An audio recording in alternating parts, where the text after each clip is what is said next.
da questão da dança. Eu, pois é, foi de propósito.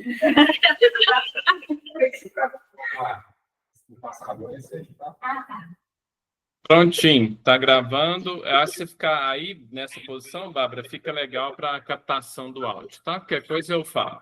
Tá, Joia. Obrigada, Gisela. Gente, muito obrigada pela presença de vocês. É realmente uma honra poder falar sobre esse assunto, né? Afinal de contas, é minha vida, não só acadêmica, mas minha vida pessoal, ela está toda embasada na dança. Então, assim, vocês vieram especialmente para isso, assim, lá em Caxias, tudo bom, né? Especialmente quem veio de longe para isso, né? Acho muito legal. A gente tem realmente poucas pesquisas na área da ciência da dança. A gente vai saber um pouquinho o que é isso, né? Afinal de contas, não é uma coisa que a gente está acostumado a ouvir falar. E a ideia de hoje é a gente falar um pouquinho sobre o caminho que eu percorri até aqui. Não só na questão da pesquisa, mas também de como eu cheguei nesse lugar da pesquisa, tá? Então, por isso eu falo assim, a trajetória, né, dos resultados de uma década, tem mais tempo que isso, mas aí ia ser meio deprimente. A gente falou, não, 10 anos tá bom. E aí, esse trabalho, na verdade, ele faz parte de um projeto da Lei Paulo Gustavo, que é um projeto de auxílio para artistas, um projeto emergencial de auxílio a artistas.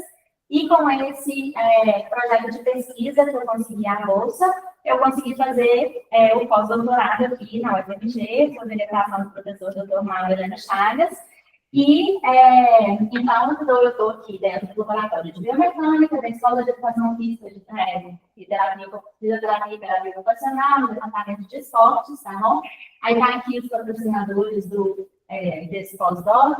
E também, de certa forma, o Bastidores, que é a minha empresa de preparação física, que vai estar apoiando também esse trabalho, porque essa palestra depois vai ser disponibilizada na plataforma EAD de Bastidores por 2 anos, ou pelo tempo que precisar, para a gente poder discutir um pouco mais sobre isso. Talvez não dê tempo aqui de a gente falar todas as coisas, mas eu queria que hoje também fosse mais um bate-papo. Não queria que fosse uma apresentação muito formal, porque eu acho que a gente tem pessoas aqui de vários níveis, por isso que eu perguntei. Tem gente mais da dança, mais da educação física, fisioterapia, a gente vai ter conhecimentos diversos aqui. Então, eu tentei fazer uma apresentação mais didática para falar um dado estatístico de uma forma que seja mais acessível para os bailarinos, para os professores de dança, mas que também seja interessante o suficiente para quem está dentro da área da pesquisa. Espero que eu consiga, porque é um desafio, né? E aí, um pouquinho sobre mim. Eu sou formada em dança pelo CEPART, Centro de Formação Artística do Palácio das Artes. Também fiz... Aí, o que acontece? Comecei a dançar. Eu tinha várias perguntas dentro do universo da dança que eu não conseguia responder dentro da sala de aula de dança, que eu perguntava para os meus professores e eles não sabiam me dar essas respostas. E aí eu fui, então, para o curso de Educação Física. Então, eu fiz bacharel e a licenciatura em Educação Física no UniBH. E aí eu percebi que não tinha quase nada. Então, pensei, vou então começar a correr atrás disso, porque se não tem e eu quero saber, então eu vou ter que começar a pesquisar. E aí eu fiz a especialização em treinamento esportivo aqui na UFMG, até com o intuito de já entrar dentro da universidade, de conhecer os professores, de conhecer as linhas de pesquisa, para poder saber para onde eu ia. Porque o UniBH era uma faculdade que formava pessoas para o mercado de trabalho. Então, na hora que falou assim, o quê? Pesquisa? O que é isso? Aí eu vim aqui para o UFMG para tentar entender um pouco melhor o que eu poderia fazer. Já na graduação, eu já estava mais interessado também com a questão de pesquisar. Eu estava muito ligada na área da fisiologia.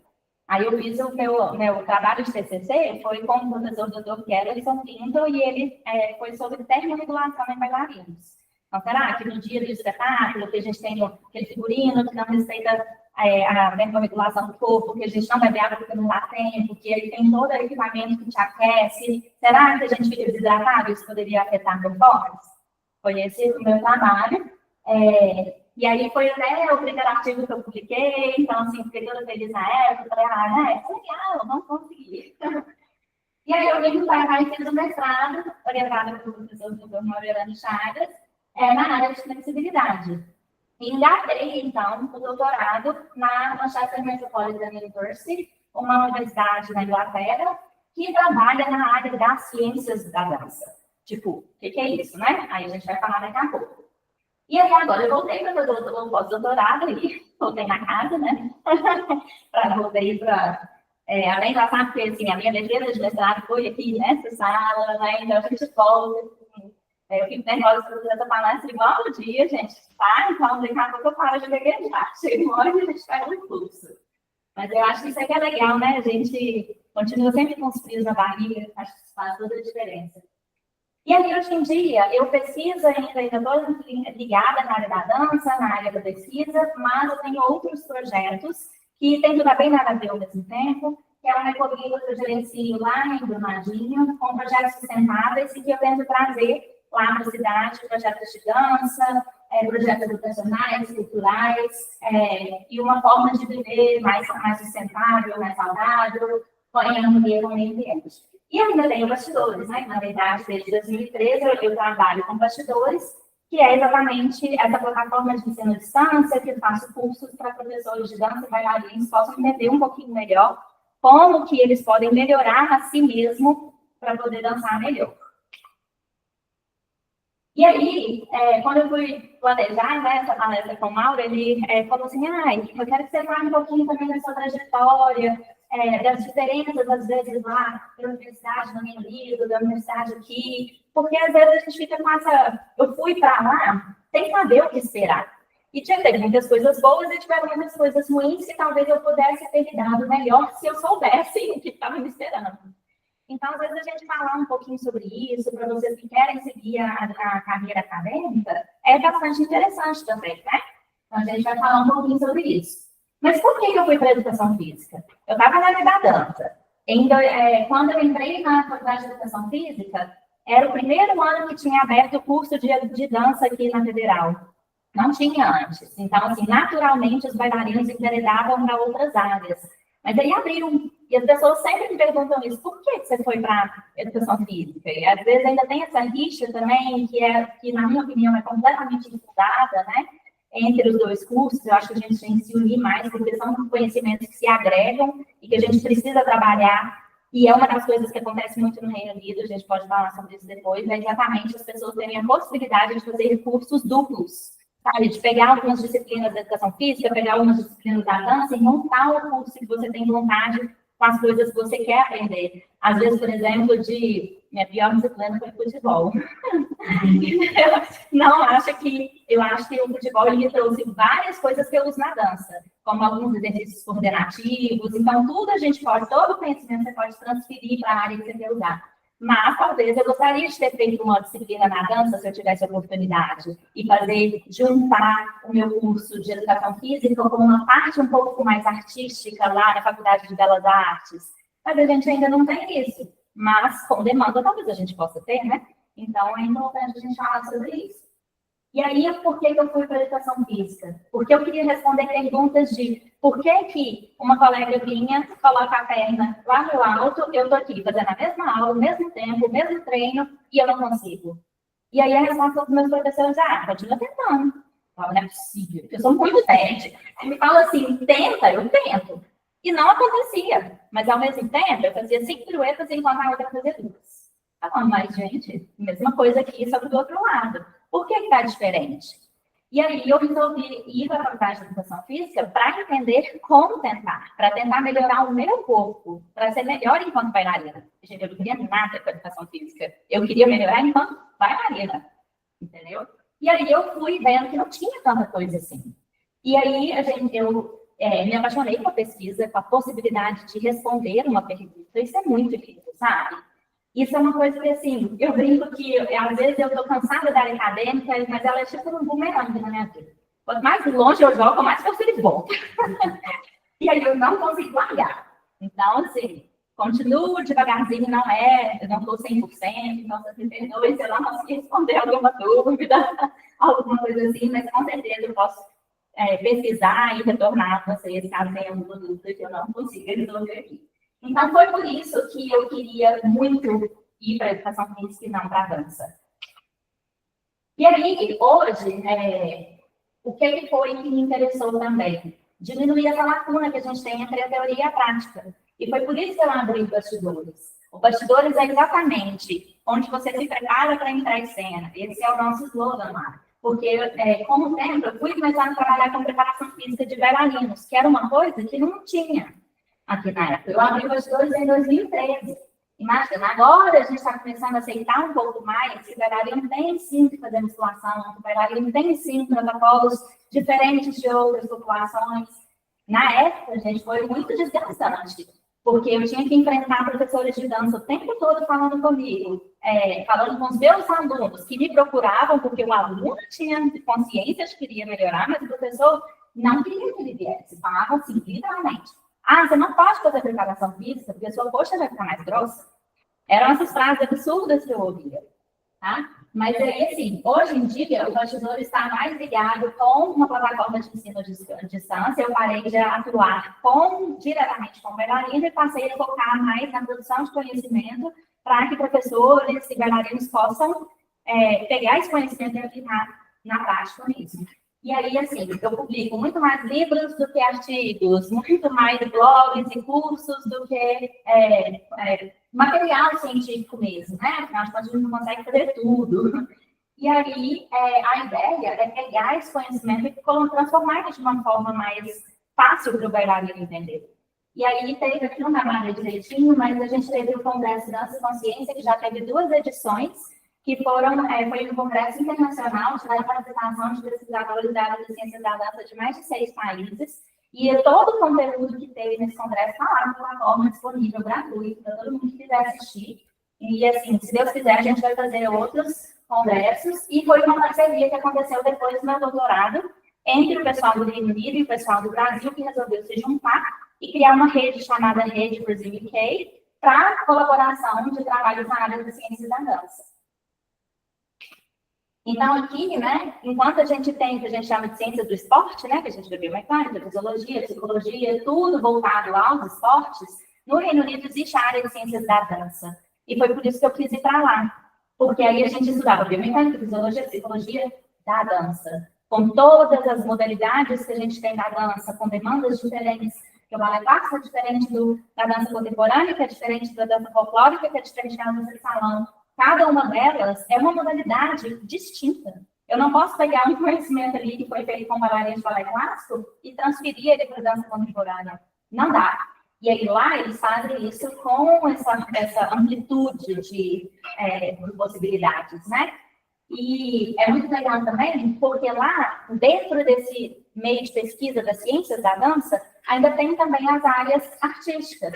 As pesquisas com coreografia, as pesquisas com produção, composição. Então, não tem essa separação, né, de área artística, a área mais técnica, mais fisiológica, né, que o pessoal brinca que são as áreas brutas lá, né, e as áreas suaves, né, lá é tudo uma coisa só. E aí, a gente vai falar um pouquinho aqui, então, dos resultados de algumas das pesquisas. Também não vou falar de todos os resultados, não há tempo, mas os mais interessantes, que foram desde o mestrado até o pós-doutorado. Na verdade, o pós-doutorado agora eu vou falar para vocês o tema, né, que a gente vai fazer, e com a expectativa que vocês participem também depois, que a gente vai começar a coleta de dados em breve. E aí, aqui no mestrado, então, eu estudei a comparação do efeito agudo do alongamento dos músculos posteriores da coxa nas variáveis biomecânicas e na primeira sensação do alongamento, em adultos jovens treinados e não treinados em flexibilidade, tá? Aí, no doutorado, eu já peguei um pouco disso e continuei. E aí, eu pensei assim, aqui eu fiz com bailarinos do sexo masculino, tá? E aí, foi difícil arrumar voluntário. E aí, eu ficava o tempo todo, gente, se fosse menina, tinha tanta gente, se fosse bailarina, tinha tanto voluntário, mas não era a realidade. Falei, mas será que o ciclo menstrual realmente afeta? Então, vamos olhar, né? Aí, foi isso, a influência dos hormônios do ciclo menstrual na estrutura, na função. Então, será que ele vai atrapalhar o desempenho dos bailarinos? Foi essa a pergunta principal do meu doutorado, que acabou sendo dividida em 5 capítulos, que a gente vai falar aqui. E depois, agora, voltando para o pós-doutorado, que é, depois de ver isso tudo sobre flexibilidade, concluir tudo que a gente concluiu, será que o professor de dança de fato sabe o que é flexibilidade?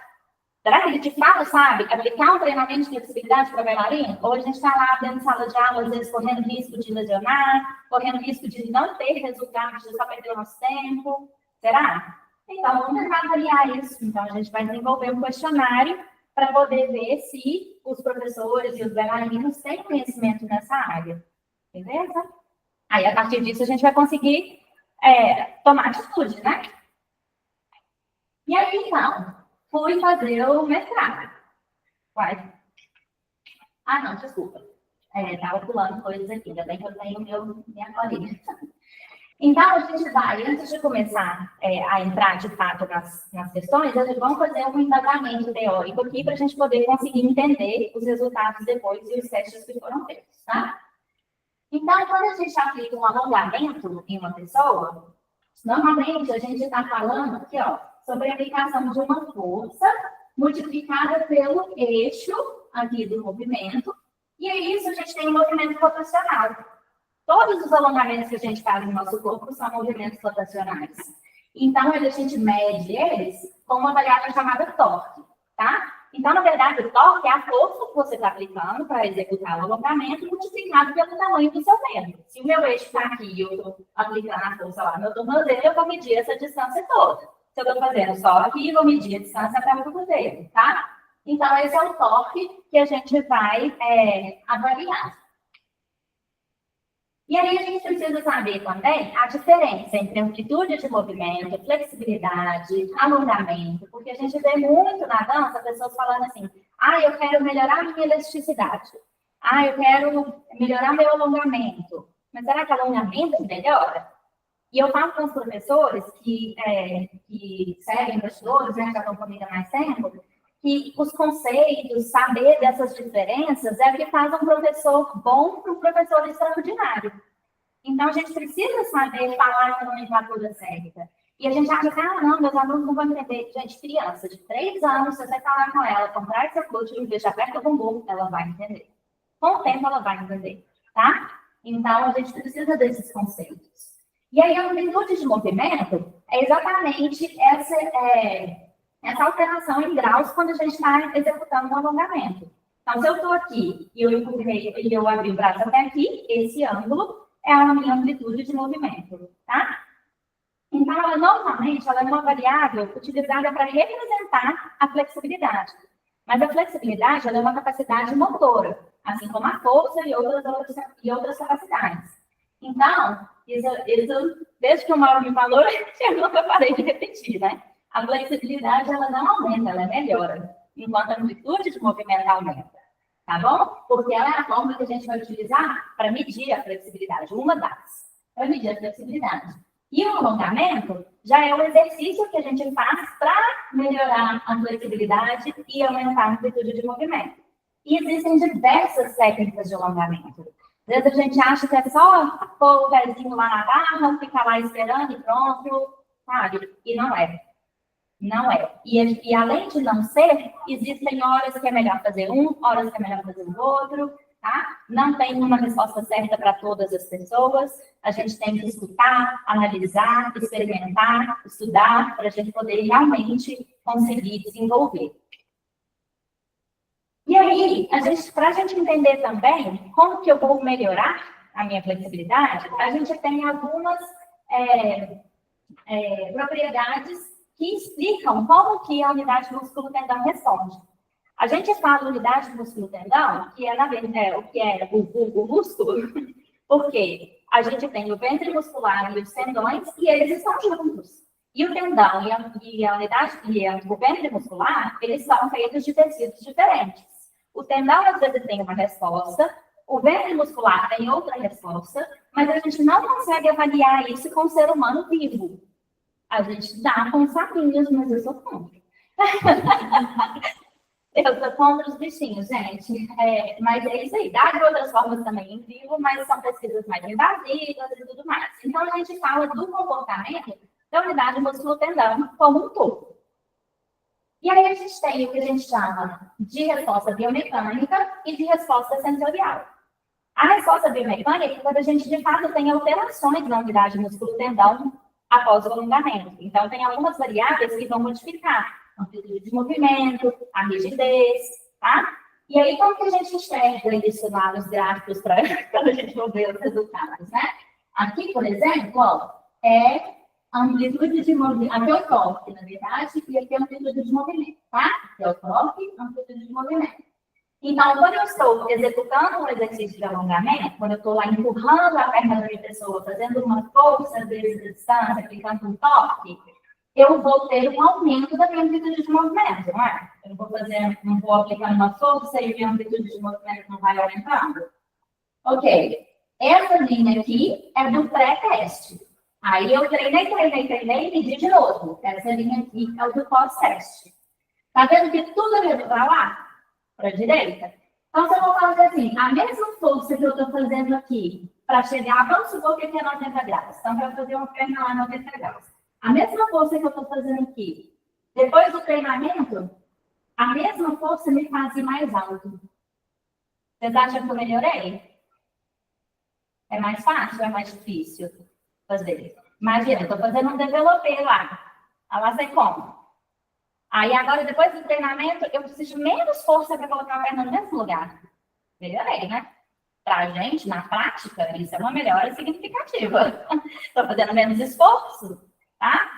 E aí, ao mesmo tempo, se eu chegar lá com aquele mesmo, se eu quiser chegar numa amplitude de movimento maior, eu simplesmente aplico um torque maior, tá? Então, esse deslocamento da curva lá para a direita, a gente fala que teve uma resposta biomecânica na unidade músculo-tendão ao alongamento. Mas aí, alguns estudos não estavam encontrando isso.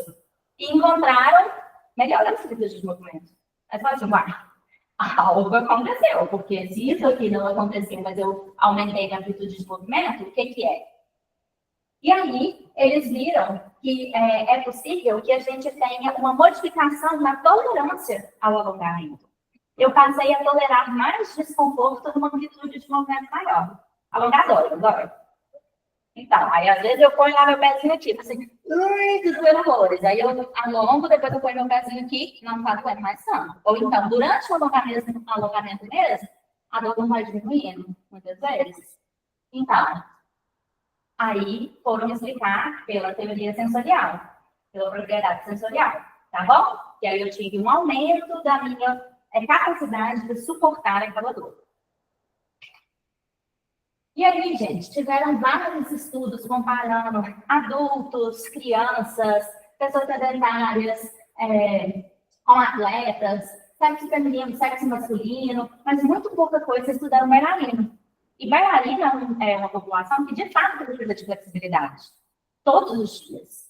Será que o bailarino que está acostumado a sentir dor, que, infelizmente, treina machucado, porque a gente tem essa cultura, será que ele vai suportar melhor os desconfortos do alongamento e vai responder de forma diferente ao mesmo protocolo? Tá? Será que 6 séries de 30 segundos, por exemplo, vão ter o mesmo resultado de um bailarino que de um não bailarino? E essa foi a pergunta, então, do mestrado. Isso foi embasado também em vários estudos que viram que bailarinos respondiam de forma diferente a outras populações em várias outras variáveis. Talvez, se ele responde diferente em outros aspectos, será que na flexibilidade vai ser igual ou vai ser diferente? E aí, a gente, então, resolveu trabalhar com bailarinos do sexo masculino para evitar possíveis influências do ciclo menstrual. A gente ainda não sabia direito. Influencia, não influencia, mas como na ciência a gente tenta controlar o maior número de variáveis que a gente puder, para a gente saber que o resultado que a gente encontrou é de fato o que a gente queria saber, a gente resolveu trabalhar, então, com bailarinos do sexo masculino. E aí eu tive 23 bailarinos no grupo treinados, que eram bailarinos de dança de balé clássico, na época, e 23 participantes dos indivíduos não treinados, que eram estudantes universitários. E aí a gente estabeleceu um protocolo de alongamento para comparar essas duas populações. E aí, olha que bonitinho. Aqui... desculpa, eu tenho que falar desse equipamento aqui antes. Esse equipamento aqui é o equipamento que o Mauro desenvolveu no doutorado dele, né, Mauro? Que foi na Alemanha e tal, há uns anos atrás. É um equipamento de altura, como vocês podem ver.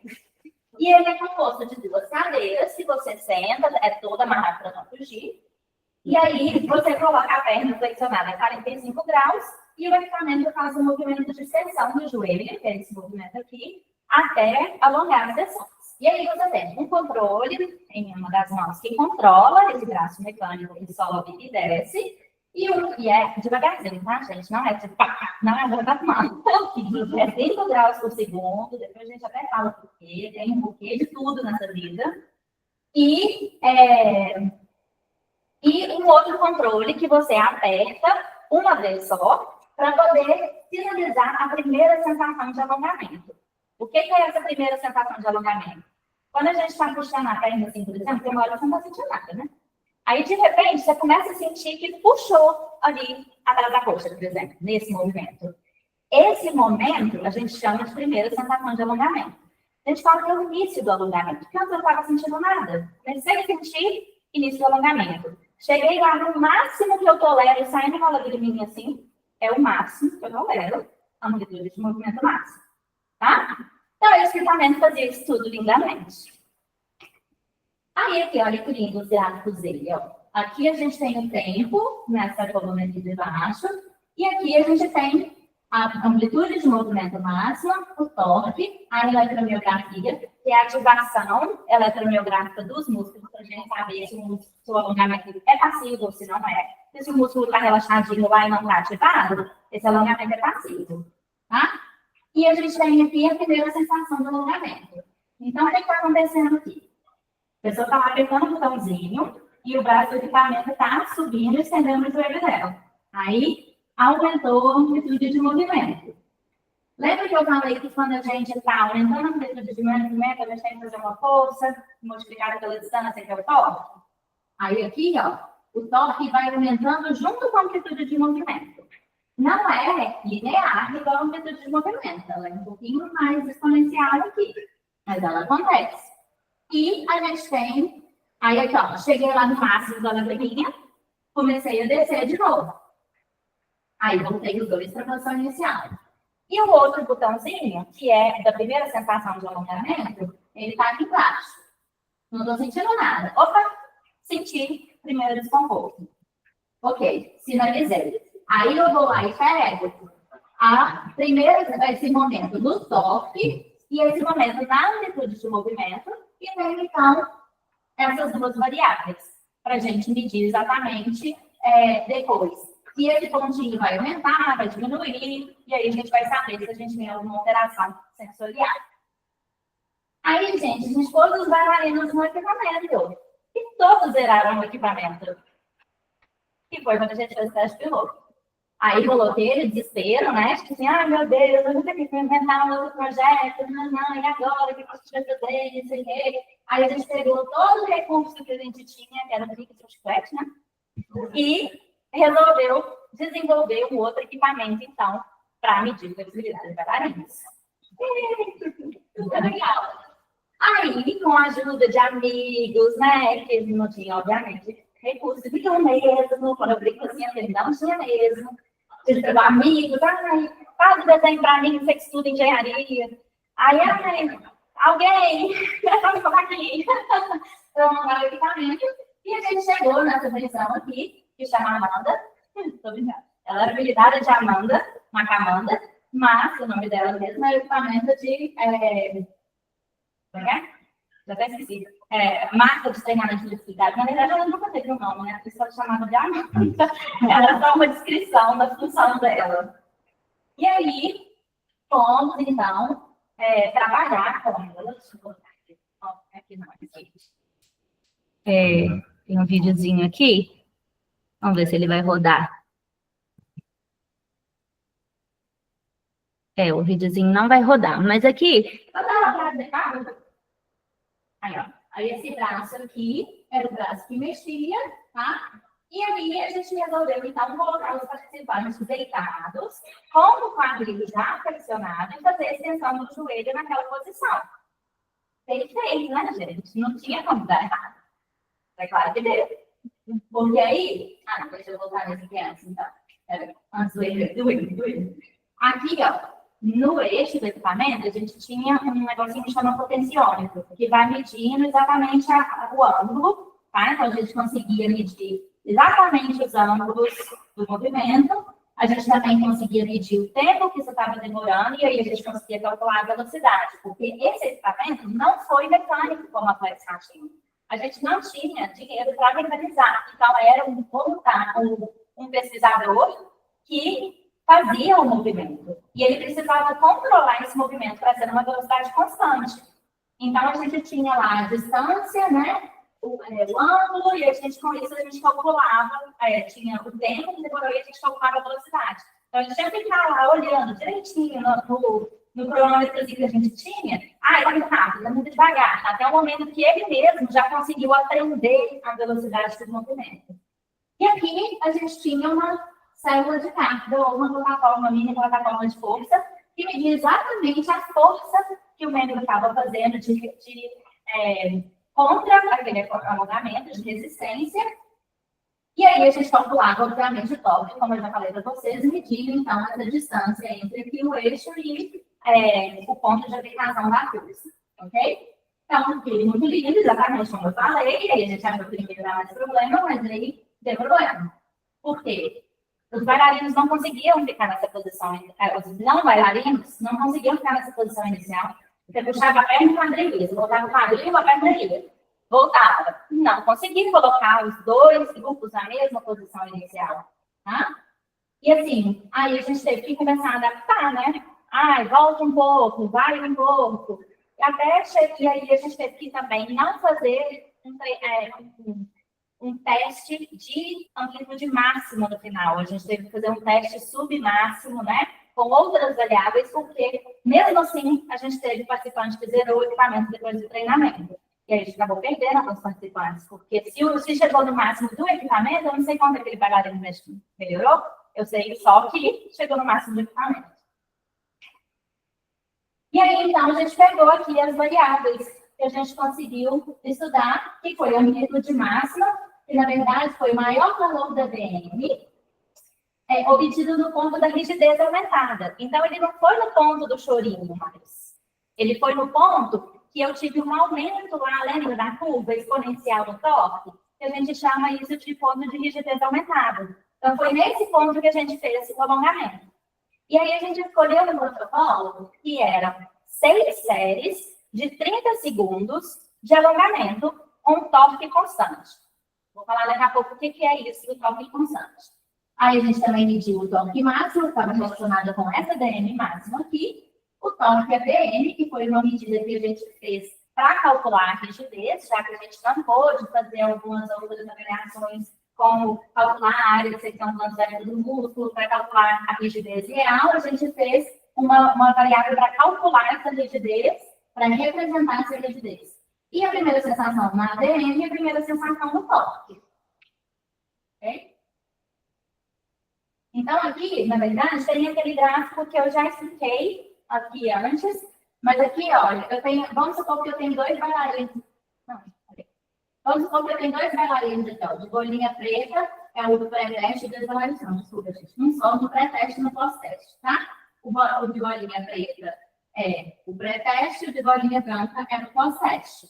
Então, quando eu estava fazendo o pós-teste, eu chegava com os meus bailarinos no mesmo ponto do torque e via se aumentou a amplitude de movimento. E isso aqui me dava uma resposta sobre a rigidez, que é uma variável para analisar o comportamento biomecânico da unidade muscular. E a primeira sensação de esforço, de alongamento, o comportamento sensorial. Então, eu tinha ainda o meu mesmo controlezinho para apertar, funcionava similar à Flex Machine, mas com esses detalhes diferentes aqui do novo posicionamento dos participantes. E aí, eu acho que talvez seja meio difícil de ver esse, né? Para a gente ver, porque... Ok. Então, a gente teve aqui, os bailarinos, eles vinham no laboratório 2 vezes. Uma vez para a gente treinar o que ia acontecer, que é uma coisa que a gente chama de familiarização, e você aprende o protocolo, aprende a executar, para você ter certeza que no dia você vai medir o que precisa ser medido sem ter aprendizagem durante aquele processo. E aí, no segundo dia, os bailarinos voltaram para o laboratório para a gente poder fazer a aferição do treinamento. A gente teve uma situação de controle de um membro e uma situação experimental no outro. O que isso significa? Que uma perna fez o treinamento e a outra perna ficou paradinha, esperando o tempo igual a esse tempo de treinamento, 6 séries de 30 segundos, então 180 segundos. Essa aqui ficou paradinha esperando para a gente exatamente poder comparar. Ah, a que eu treinei melhorou? A que eu não treinei melhorou? E aí a expectativa, né, nossa hipótese é que aqui a gente treinou e iria melhorar, aqui a gente não treinou e ia continuar igual, e os bailarinos iriam melhorar mais que os não bailarinos. Ok? Aí o teste foi o seguinte, eram 3 aferições da DM máxima, então a gente chegava lá 3 vezes. Aí, na intervenção, a gente fazia 6 séries de 30 segundos de alongamento com toque constante. E depois a gente fazia 3 séries de novo de pós-teste para medir as variáveis e saber se a gente teve melhora ou não. Na verdade, a gente já teve um terceiro dia, que eles voltaram para o laboratório e inverteu. Num dia ele treinou a perna direita e a esquerda foi controle, no outro dia ele treinou a esquerda e a direita foi controle. E isso foi escolhido aleatoriamente. Tipo, sorteava, você direita esquerda, você esquerda direita. E aí a gente ia, para a gente também manter ele numa ideia que assim, a direita sempre atrapalhada, sabe? Então a gente aleatorizou. O treinamento torque constante, gente, ele é assim. Aqui eu tenho amplitude de movimento e aqui eu tenho torque. Quando a gente está alongando, normalmente a gente põe lá a perninha na barra e fica 30 segundos. Vamos supor. Todo mundo já pôs a perna na barra para alongar um dia, mas bailarina não bailarina. Aí, você ficou lá parado. Quando você fica lá parado, você não vai sentindo que a dor vai diminuindo um pouquinho? Que aquela tensão vai diminuindo um pouquinho? O torque vai diminuindo ali, ok? Isso a gente chama de relaxamento sob tensão. Quando a gente tem um alongamento que não é o ângulo que eu vou deixar constante, igual quando eu coloco meu pezinho lá, que o ângulo está segurando por um tempo, não estou mexendo. Eu não quero que o ângulo seja constante, eu quero que o torque, aquela, né, que vai me causar o desconforto, ele seja constante. Então, toda vez que a perna relaxava um pouquinho, eu tenho que estar melhorando. Aí ele empurrava um pouco, doeu de novo. Aí, relaxando, empurrava um pouquinho, doeu de novo. É exatamente isso aqui, ó. A perna. Relaxei, empurrou de novo. Relaxei, empurrei de novo. Relaxei, empurrei de novo. Então, apesar de ter essa variaçãozinha aqui, a gente fala que o torque está constante. Tá bom? E aí, o que vai acontecendo com a minha amplitude de movimento? Todas as vezes que eu vou lá e empurro mais um pouquinho, ela aumenta mais um pouquinho. Empurrei mais um pouco, aumentou mais um pouco. Então, a amplitude de movimento ia aumentando durante o treinamento. E esse treinamento, por que a gente usou ele? Porque ele causa, ele é um pouco mais intenso do que o alongamento com ângulo constante, e a gente queria, de fato, submeter os bailarinos a um treinamento com uma intensidade maior, porque eles são acostumados a treinar flexibilidade. Então, a gente assim, já sabe, não sofrer isso, né? E aí, foi isso que a gente fez. E aí, gente, vamos falar um pouquinho das respostas aqui. Então, eu tive sempre o grupo não treinado, o grupo treinado, ADM, TOC, PSDA, ADM, PSDA, TOC e o TOC ADM, que foi a nossa variável para calcular a rigidez. Então, o que a gente vai falar sobre DDA máximo? Eu tive uma diferença entre o treinamento e o controle nos 2 grupos. Então, na hora, quando a pessoa que treinou, melhorou. O membro que não treinou, não melhorou. Beleza, aconteceu, então a gente estava esperando. E também a gente teve uma diferença entre o treinamento do grupo controle, que eram os não bailarinos, e do grupo treinados, que eram os bailarinos. Só que o grupo dos bailarinos melhorou mais. E a gente falou assim, isso é muito esquisito. A gente estava esperando que eles melhorassem menos. Por quê? Pessoas que são mais treinadas têm menor treinabilidade. Se você já está próximo do seu máximo, a chance de chegar naquele topinho lá é muito mais difícil do que uma pessoa que está começando a treinar agora. Então, o iniciante sempre melhora muito mais rápido do que uma pessoa que é treinada. E a gente mudou o contrário, porque os bailarinos melhoraram mais do que os não bailarinos. A gente assim, e agora, né? E aí, no toque, a gente não teve diferença, porque o toque foi mantido igual entre o pré e o pós, porque a gente chegou naquele momento de rigidez aumentada. Então, ele permaneceu mesmo entre os grupos. Aqui, a gente tem o valor da rigidez, que é o que a gente chamou de torque ABM. E aí, a gente teve uma diminuição entre o controle, a perna que teve o controle e o método treinado, e o grupo que é treinado diminuiu mais do que o grupo que não é treinado. E também foi uma coisa que a gente não estava esperando. A gente esperava que o grupo treinado diminuísse menos do que o grupo não treinado, que a rigidez dele diminuísse menos. E aí, a variável que mais teve repercussão, que foi a primeira sensação de alongamento. A primeira sensação de alongamento, a gente esperava que a primeira sensação de alongamento ADM, né, no ponto da amplitude de movimento, aumentasse, porque teria ali uma alteração sensorial. E que a torque permanecesse no mesmo valor. O que a gente encontrou foi que os bailarinos do grupo, os participantes do grupo controle, que foram os não treinados, eles tiveram esse comportamento, tá? A PSDA torque ficou a mesma e a PSDA ADM aumentou. Mas os bailarinos do grupo treinados, né? Os bailarinos que eram do grupo treinados, teve a resposta oposta. A PSDA torque diminuiu, que não é um comportamento que a gente esperava de nenhuma forma, e a PSDA-ADM permaneceu a mesma. E a gente falou, gente, o que será que aconteceu e tudo mais. Aí vai a nossa discussão para poder discutir isso, porque não é o comportamento que a gente estava esperando. Se a gente for pensar que para sentir aquele desconforto, eu tenho um ponto de tensão que vai desencadear uma resposta de mecanoreceptores que vai me dar o desconforto, teoricamente, ele não poderia diminuir, ele poderia permanecer ou aumentar. Então, não faz sentido para a gente na hora que a gente está analisando os dados. E uma das coisas que eu reparei foi que, assim, os bailarinos eles estavam vendo o movimento. Então, na hora que eles achavam que a perna estava mais ou menos no mesmo ângulo, eles estavam roubando o teste, de certa forma. Porque eles têm uma consciência cultural tão grande, eles falavam assim, no começo foi aqui, agora você aqui também. E aí eles apertavam.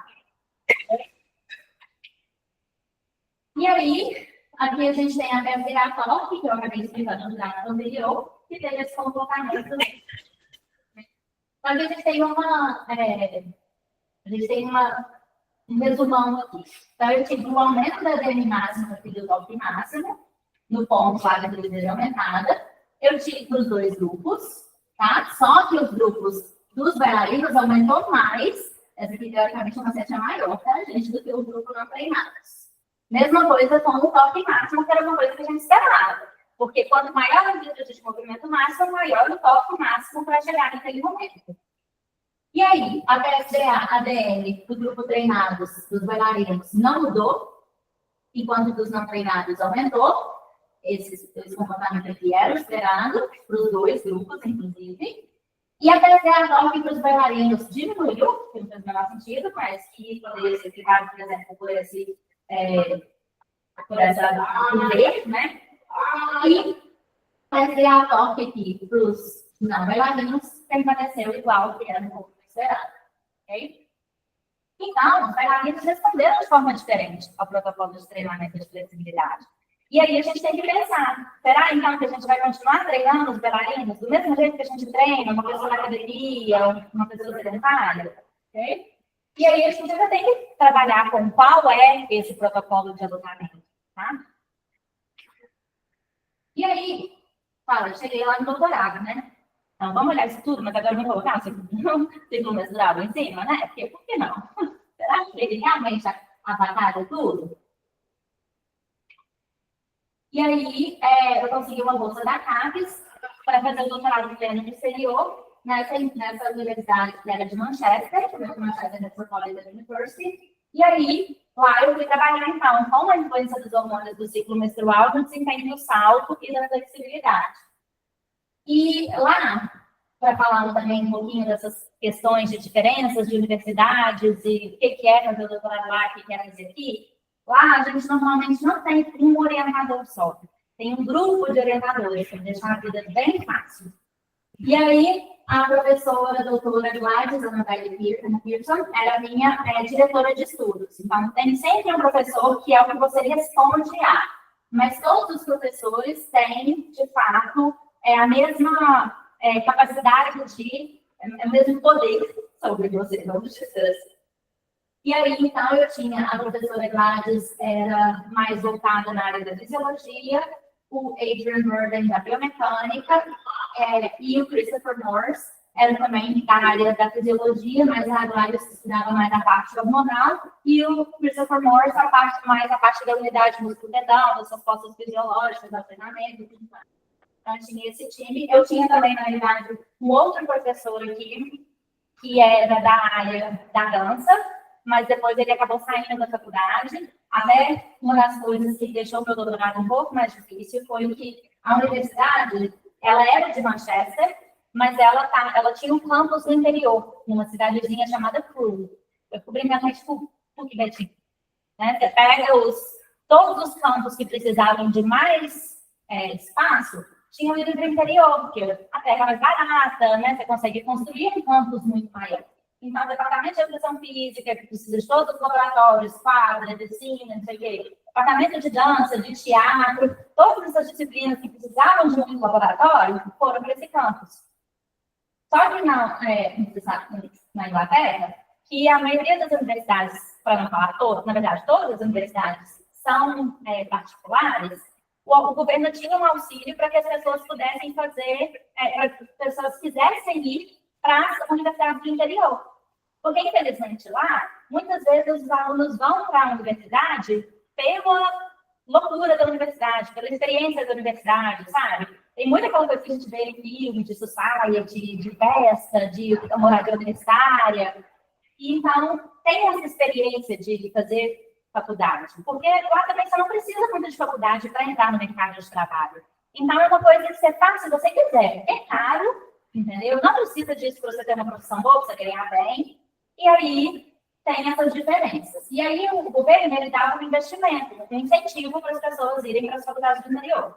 Quando ele parou de dar esse incentivo, o pessoal que ia para universidades tipo Manchester, MMU de Crewe, não quiseram ir mais para Crewe. Por quê? Porque eles podem ficar na capital, que é Manchester, tem vidas noturnas maravilhosas e tudo mais. E aí, as universidades do interior começaram a perder aluno. E eles resolveram fechar com o campus do interior e voltar com ele para o campus de Manchester. Tá? E aí, isso foi um desafio muito grande para mim.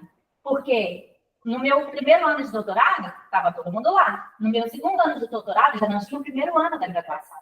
Aí já tinha menos gente. No meu ano final do doutorado, só tinha um ano dentro da faculdade. E aí, a minha possibilidade de ter voluntários caiu lá para baixo. Tá? Então, isso é uma das coisas que dificultou e que acabou trazendo uma das limitações do meu estudo, que foi ter uma amostra pequena, relativamente pequena, porque eu gostaria de ter feito. Tá bom? E aí, eu cheguei lá, assim, tinha uma sorte muito grande chamada dinheiro. Você chega nas duas universidades, primeira coisa que eu vou fazer, vamos consertar tudo que estava errado na Amanda. Então, vamos fazer o equipamento mecânico, vamos fazer flexão de quadril ao invés de extensão do joelho. Então, a gente ia fazer um movimento aqui de flexão de quadril com o joelho estendido.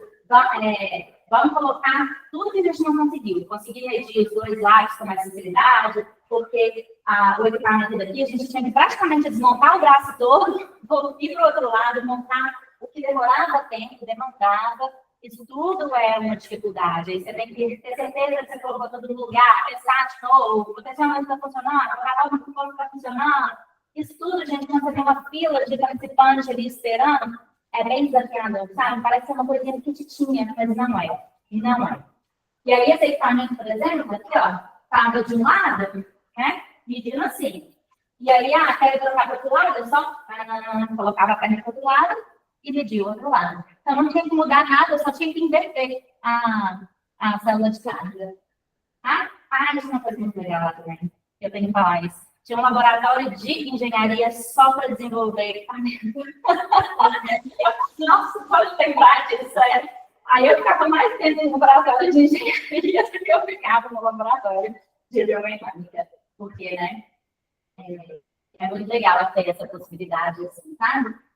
Claro, gente, é importante falar que as universidades são pagas. Se tivesse pegado o valor que o governo pagava pela minha tuition fee, né, lá, pela minha mensalidade, a unidade da faculdade, tivesse jogado ela aqui nas universidades federais, era muito dinheiro. Era muito dinheiro. Eu até, assim, acho super legal o programa de Ciências Sem Fronteiras, mas tem hora que eu penso assim, gente, esse dinheiro todo tinha que ter sido investido nas universidades daqui. Porque eu gostei muito de fazer o doutorado lá, acho que aprendi assim, coisas muito legais que, de fato, a gente pode trazer para cá, mas é muito difícil de comparar o que tinha lá com o que tem aqui, porque aqui é público e lá é privado. Não dá para comparar, tá? Então, assim, o que tem lá é que as universidades, elas dão a bolsa para o aluno.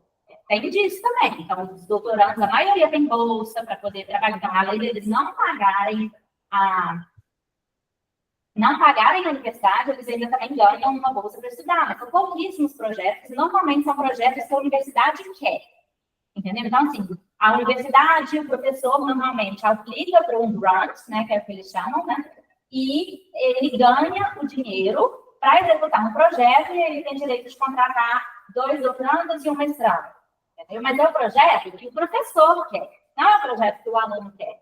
Aí, no meu caso, como eu entrei com uma bolsa de fora, eu fiz o projeto que eu quis, tá? Deixa eu ver o que mais. Bom, acho que é isso nesse momento aqui. Oi? Você levou o desenho do equipamento que você havia proposto aqui, propôs para eles de uma forma melhorada lá e eles aceitaram e fizeram essa modificação? No meu projeto mesmo de doutorado, eu já apresentei no mestrado, falei, olha, a gente fez esse equipamento, inclusive está em processo de patente, né? A gente fez esse equipamento e a gente quer melhorar esse equipamento. Rola? E aí eles aprovaram com essa possibilidade. Então, já sabendo que ia ter desenvolvimento do equipamento. E foi, inclusive, o capítulo 1 do meu doutorado. Foi o desenvolvimento do equipamento e também para ver se aquele equipamento está medindo o que a gente quer que ele meça, está medindo certinho, tipo assim, 1 grau é 1 grau, que é todo o processo que a gente faz de confiabilidade do equipamento, do espaço, e ele realmente está nos dando medidas fidedignas, né? Ok? E aí, essa é a única versão. Como a gente pode ver, a gente vai corrigindo os erros do passado, e aí eu já vendei todos os meus participantes, não rodo, ninguém vai roubar. Entendeu? Se for para sentir, é para sentir mesmo. A gente também, como tinha mais movimento de báscula do quadril do que com a perna, né, com o quadril já flexionado, a gente colocou suportes, né, na lombar e na cervical para poder tentar diminuir esses movimentos compensatórios que acontecem naturalmente, mas para tentar não fazer um movimento tão grande de flexão de quadril. Eu queria ter medido esse movimento de flexão de quadril, mas né, não dava para ser perfeito. E aí, a gente fixava aqui, ó, o outro membro, fixado aqui. Aí aqui eu tinha 3 ajustes, porque tem gente que faz a extensão de joelho, tem gente que tem, então eu tentava alinhar isso bem certinho.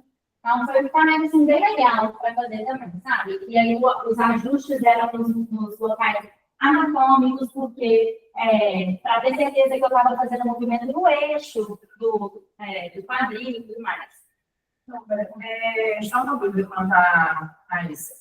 Quando você selecionou os indivíduos, né? Você selecionou qualquer indivíduo que estivesse ali no ambiente, né? Então, são treinados, mas não treinados. Ou você também selecionou, por exemplo, quem tem lesão, quem não tem, você fez uma diferenciação nisso? Na verdade, para participar desse estudo, eu já excluí todos os participantes que tinham qualquer tipo de lesão. Para não correr risco do equipamento poder aumentar essa lesão, ou porque o tecido lesionado ele responde de uma forma diferente de um tecido saudável. Então, a gente evitava qualquer participante que tivesse alguma lesão nos últimos 6 meses. Então, para ter certeza também que uma lesão poderia estar quase sarada, dependendo do que for. É muito difícil a gente estar 100%. Por exemplo, eu quando fiz o meu TCC lá atrás, que era justamente para entender um pouco mais da biomecânica do feto, por exemplo. Eu não tinha lesão nenhuma. E eu trabalhei com fossilação de solo. E a minha ideia para o mestrado era fazer isso na época. Aí hoje eu sou totalmente lesionada. E assim, a gente é isso, né? A gente às vezes tem que ficar um tempo parado, mas quando volta, você não recuperou 100%. E em alguns momentos tem essas oscilações, né? Mas é difícil, né? Essa parte.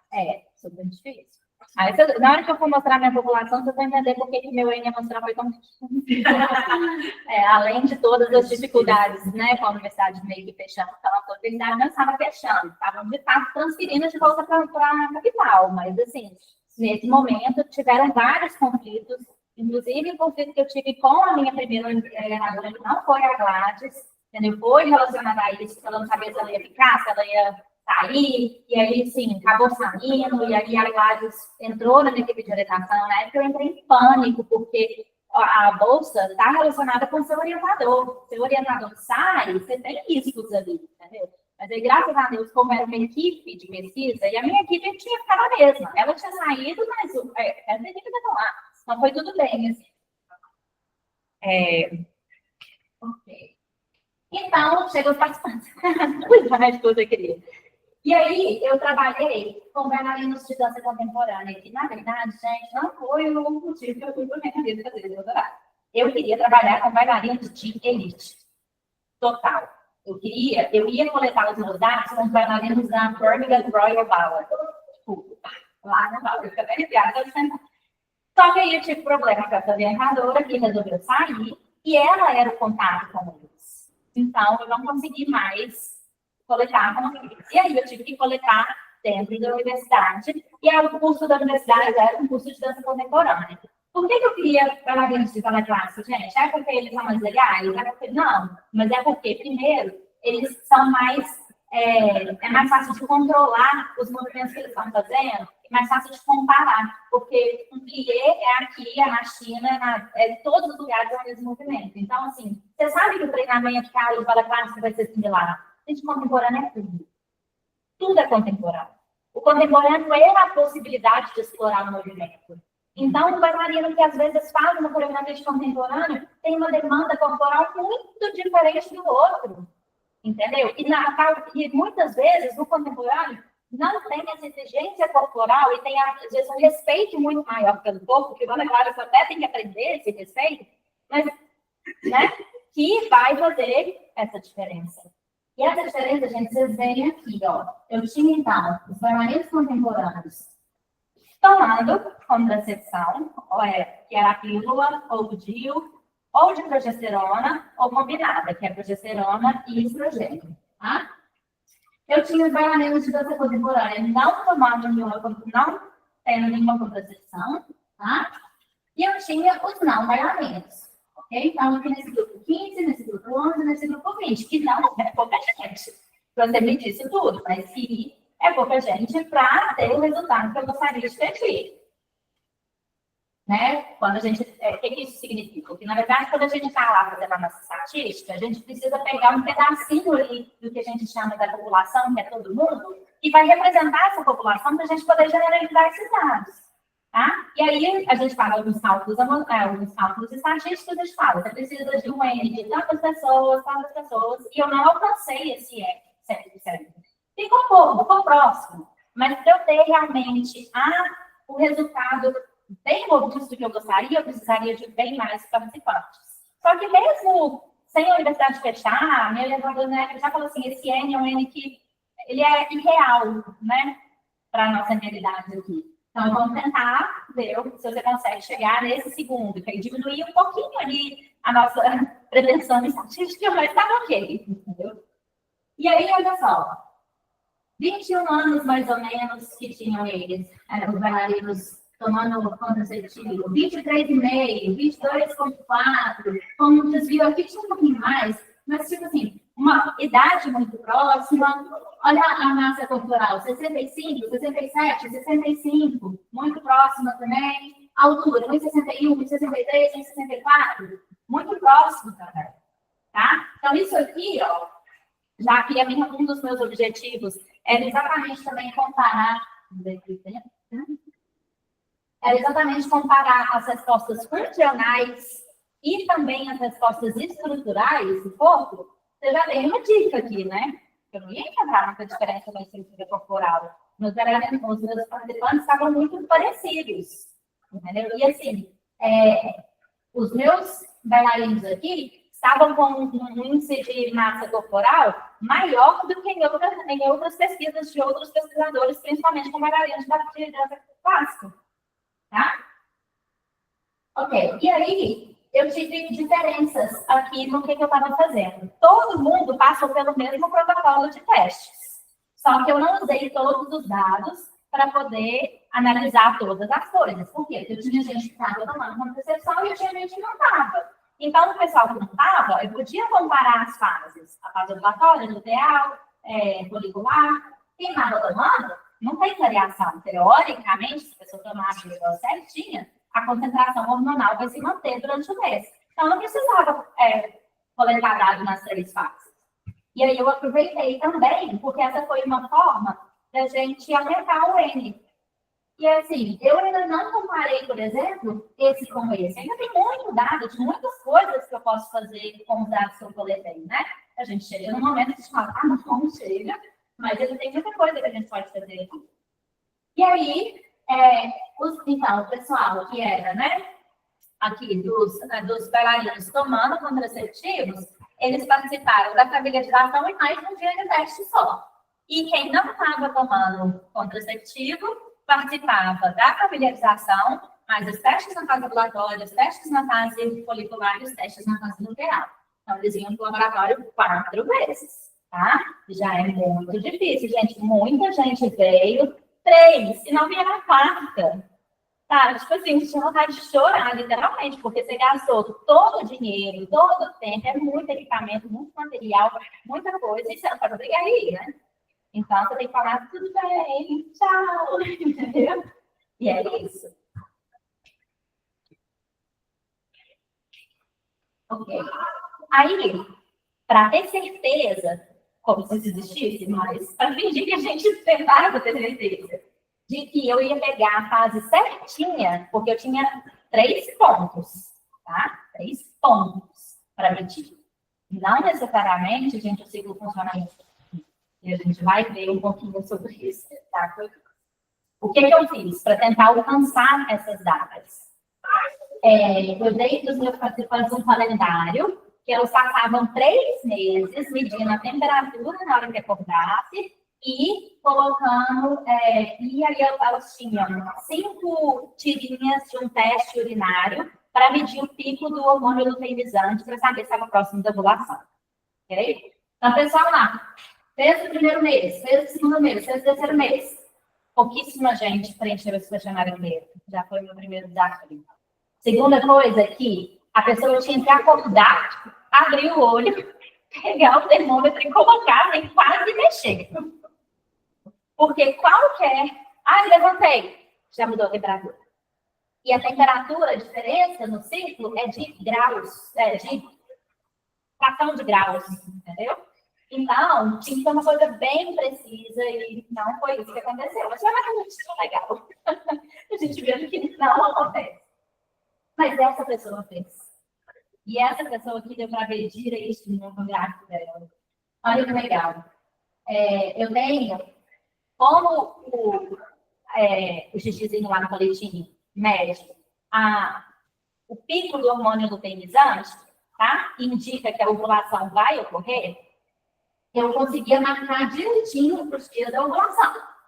Na verdade, direitinho não. Da ovulação eu conseguia, só que o pico do estrogênio normalmente é 2 dias antes da ovulação, tá?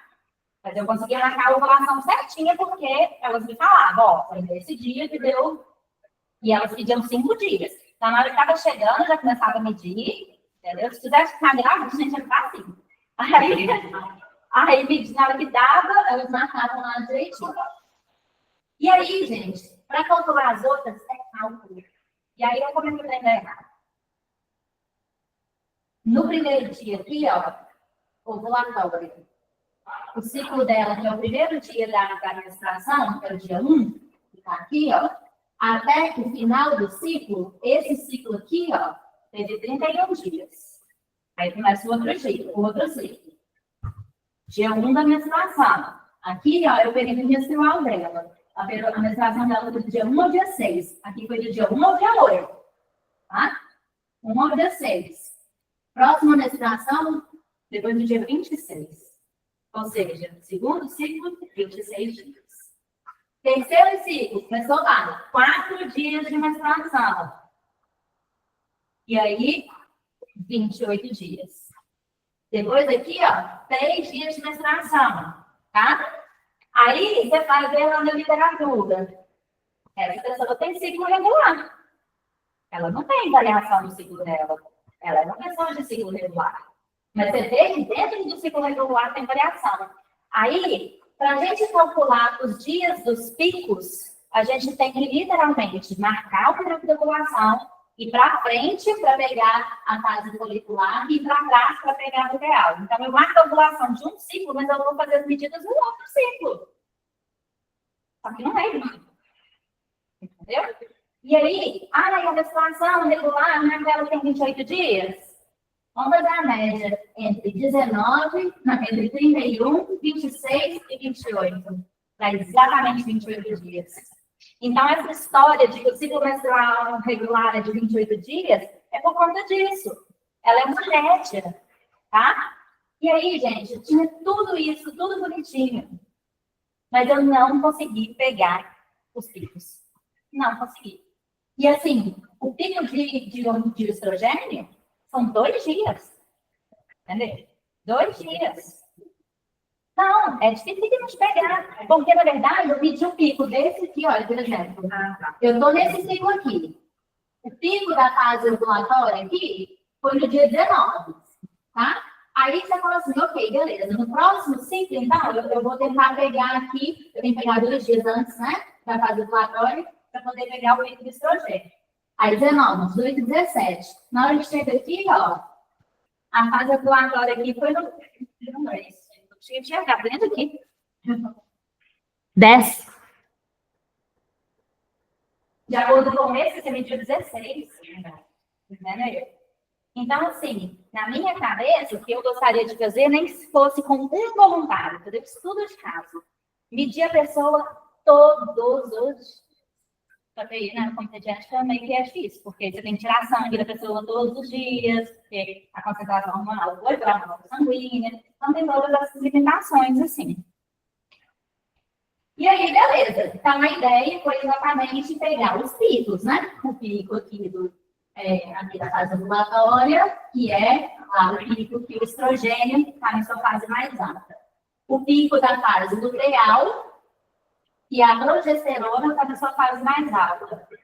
E na fase folicular, que tanto o estrogênio quanto a progesterona estão na fase mais baixa, tá? Essa era o ideal. E aí, a gente fazia bastante acordava, ia no laboratório cedo. Por quê? Porque ele tinha que fazer jejum de 12 horas para poder fazer o exame de sangue. E aí, o teste no laboratório demorava 3 horas com cada participante. E era o máximozinho ali que eu dava conta no comitê de ética. Depois disso, era uma outra autorização especial. Então, tive algumas coisas que eu tive que reduzir para cair nesse tempo. Tá? Eu queria, por exemplo, ter feito 6 testes, em vez de no mestrado, tinha feito 3, lembra? A gente fez 3 testes, 6 séries de alongamento e 3 testes. Aqui eu queria ter feito 6 séries de teste, 6 alongamentos e 6 pós-testes. Mas não dava tempo. Por que você excluiu o pré-teste e pós-teste? Porque no mestrado a gente encontrou que os bailarinos ainda estavam acomodando no pré-teste. E eu não queria ter esse resultado. Eu queria que eles melhorassem no treinamento, e não no teste. Tá? Só que aí a gente vai ver os resultados disso. Então, a pessoa acordava, jejum, ia para o laboratório. Aí, a primeira coisa que a gente fazia, isso também já foi uma dificuldade, gente, porque ela é muito frio, né? Lá para ela, ainda mais assim, comecei a colocar os dados, dependendo, eu estava no final do ano, que é o período do inverno lá, e de frio mesmo. Então, eu chegava no laboratório às 5 horas da manhã. fica com ela lá 9, só para vocês terem ideia, tá? Aí, pessoal, muita gente faltava, porque eu não conseguia acordar. Aí, você tinha que jogar ele para a próxima etapa do próximo ciclo. E aí, ele avacalhava o negócio inteiro. Porque se um para o outro já tinha diferença, imagina do 1 para o terceiro lá na frente, tá? E aí, tinha que fazer a contagem toda de novo. Aí, beleza. Chegava no laboratório, ia direto para a flebotomia. Então, eu tinha que fazer o curso, treinar nos coleguinhas. Eu tinha medo de agulha e a gente esquece disso, que isso existe, né? Então, para você aprender a tirar o sangue para fazer essa coleta. Aí, eu tirava aqui do bracinho dessa veia aqui mesmo. Teve uma pessoa que desmaiou, teve de tudo, né? E aí, assim, quando não conseguia, aí podia ser pelo dedo. Mas pelo dedo era muito pior, gente. Eu tinha que coletar 5 ml de sangue.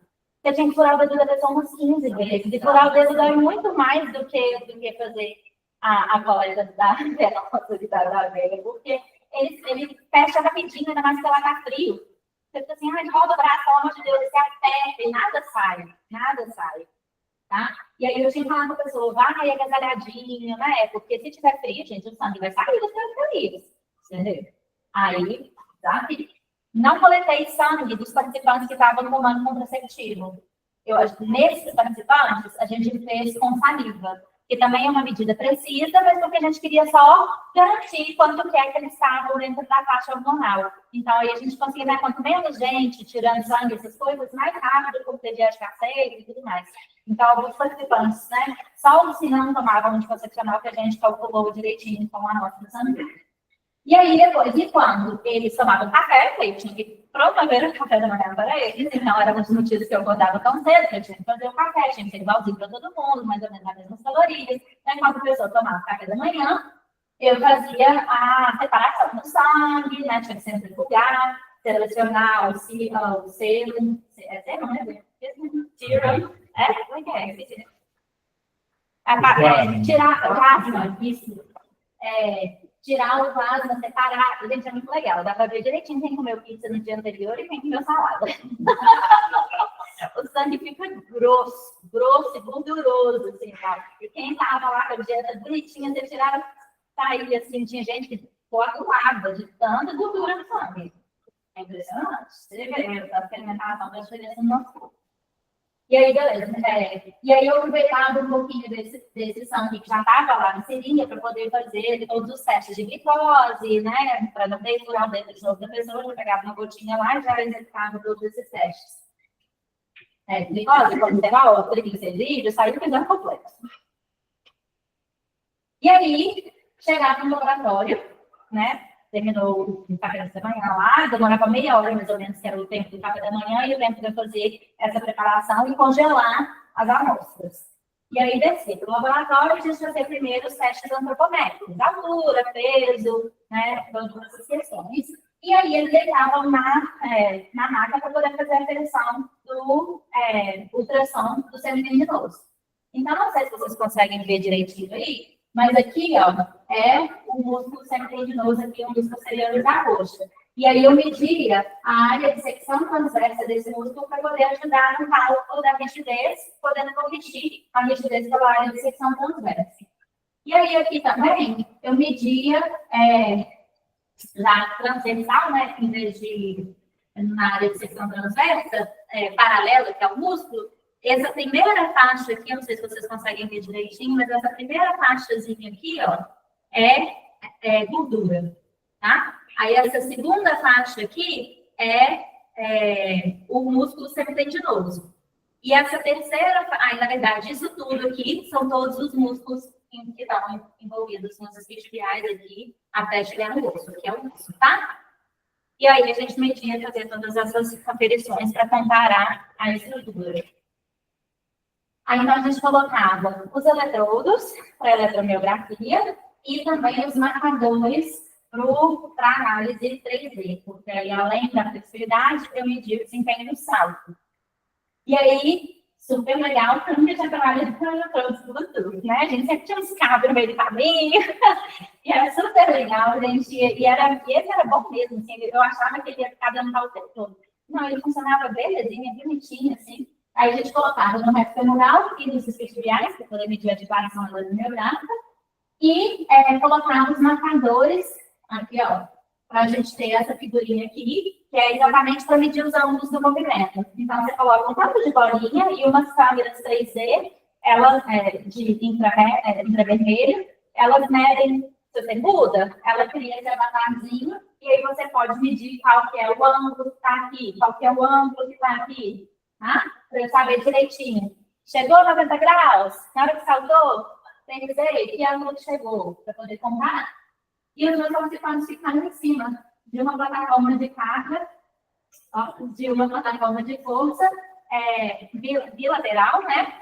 Para medir exatamente um membro e o outro membro, porque eu também avaliei a simetria. Saber se as duas membros estavam fazendo mesma quantidade de força e tudo mais. Então, na ordem, pessoal, colocava isso aqui, colocava os marcadores, e estava lá tudo certinho, para a gente poder começar com os testes de fato.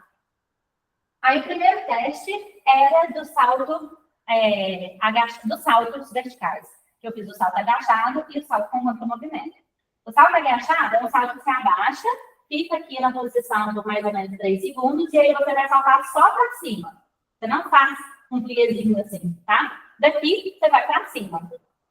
E o salto com contra-movimento, você começa em pé, desce e salta e volta. Igual a gente faria normalmente, nada.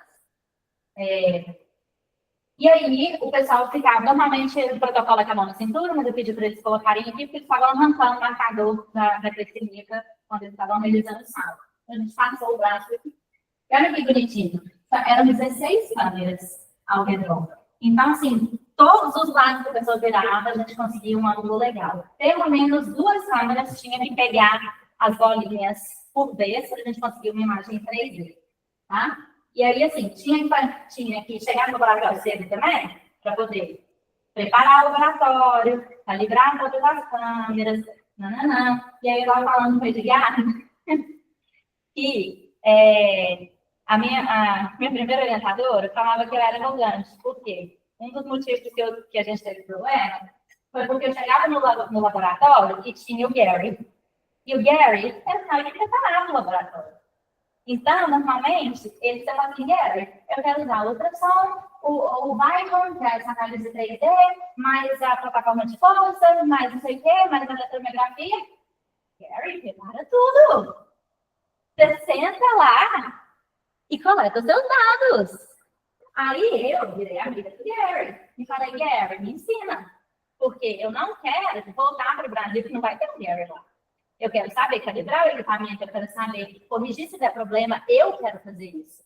E aí ela achava que eu era arrogante porque eu não confiava no Gary. E o Gary tinha problema nenhum comigo, porque o Gary adorava, porque ele não tinha trabalho, né?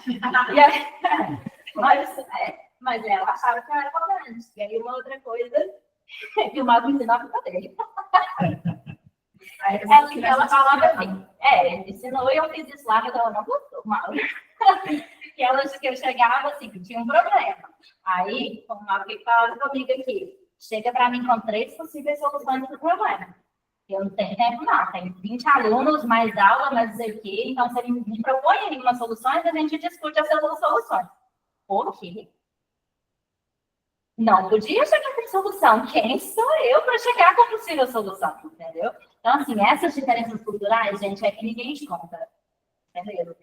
Ninguém te conta. E a parte difícil. Eu falo assim que o doutorado de conteúdo foi super fácil.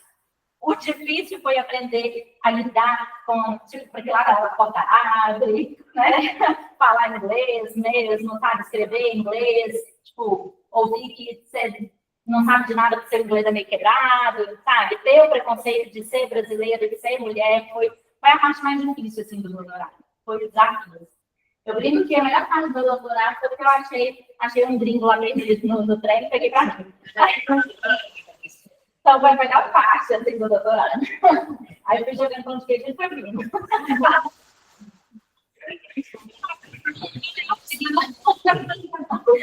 Aí valeu a pena.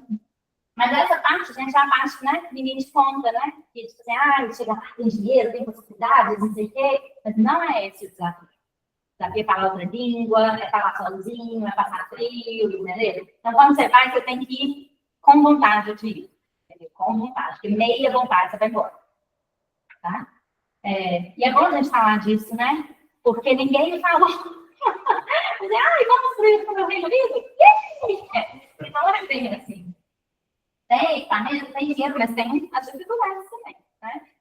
A reunião do doutorado, gente, alguém tem uma sugestão para melhorar o jeito? Sério? Não é para dar sugestão, mas é uma pergunta retórica, entendeu? Mas a gente vai aprender isso com o tempo.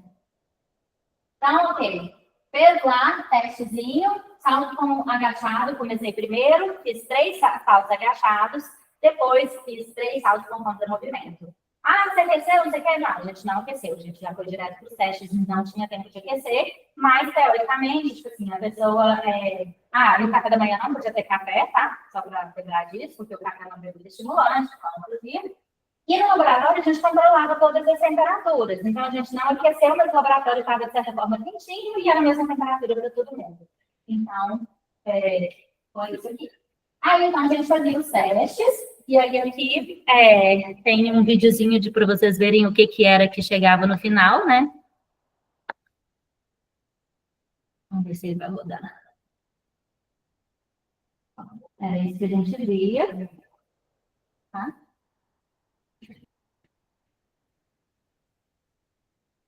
Tá vendo? Era bem bonitinho, né? De graça. Você pode, se você estiver estudando o corpo inteiro, tem muito mais marcadores. Você pode colocar no corpo inteiro e, na verdade, esse programa é um dos programas que eles usam também para fazer videogame, né? Para fazer uma ideia ok. Aí, depois do salto, com contra-movimento e do salto agachado, a gente entrava para fazer o teste de flexibilidade. Eu coloquei... Eu sabia que nesse vídeo não ia passar, então eu preparei ele aqui no YouTube, porque eu acho ele um vídeo muito legal. Vamos ver se eu vou conseguir. Espero que eu volte, que o Edgar saiu. Ai, será que ele... Aí, gente. Ai, não é esse.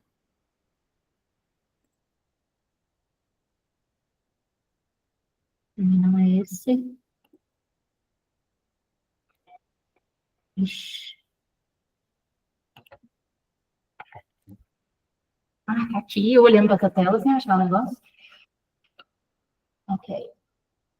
Então, vamos lá. Enquanto eu vou falando, a gente vai assistindo aqui o treinamento. Gente, não é para professores, tá? Isso é pré-teste. Esse é o pré-teste. Entendeu? Ela era uma galera na parte que estava fazendo faculdade de nação temporal. Entenderam a diferença? Tá? E aí, aqui, ó. Tá vendo? Tem 2 telinhas. Esse eu fiz a amplitude de movimento máxima no teste, chegava até a dorzinha mesmo, máxima, e aí eu medi o torque, estabelecia 90% daquele torque para poder fazer o treinamento. Então, foi um treinamento bem intenso. Bem intenso, gente. Eu fiz e eu chorei. Tá? E aí, demorava também, porque a amplitude de movimento é muito grande, até a perna chegar, até a perna voltar. Então, eu tive que reduzir para, em vez de 6 séries de treinamento, 4, porque ia passar das 3 horas. Então, todas essas coisas vão criando algumas limitações, mas é isso, a gente tem que trabalhar com a habilidade com o que é possível ali, né? E aí, vocês vão vendo aqui, ó, ela está aumentando, está fazendo, apertando ela mesma o botãozinho, e aí o membro dela está chegando no 90%, que a gente já tinha estabelecido no pré-teste. Aqui é o grau, aqui é o toque, desculpa. Quando chega no toque que a gente tinha combinado, o cronômetro dispara. E aí, ela fica 30 segundos ali naquela posição. Ó, chegou. Aí o cronômetro dispara. E aí, toda vez que o toque diminui, ela vai lá e aumenta um pouquinho. Ó, então, entendeu? Vamos ver, aumentou. Tá vendo? Ó, aí, o tempo contando aqui. E aí, enquanto eles estavam lá se divertindo, eu perguntava para ela, quando começava o alongamento, 15 segundos e quando terminava, ou seja, 0, 15 e 30 segundos, quanto de dor ela estava sentindo de 0 a 10. Tá? E aí, assim, no vídeo aqui... Oi? Falou 0. Não, é que lá estava a intensidade era outra, né? Então, assim, a média foi 7, ninguém ficou abaixo de 7. Tá? Ninguém ficou abaixo de 7, mas 7 também Não, não é uma tão alto assim, né? Se você for pensar. Então, assim, esse era o treinamento que eu queria que vocês vissem. Agora, tomara que eu consiga voltar para cá. Bom, como é que eu faço aqui? Eu acho que é aqui, né? Não?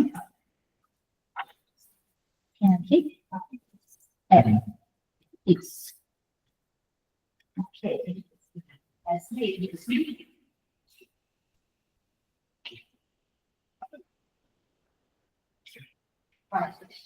Vai gostar, não?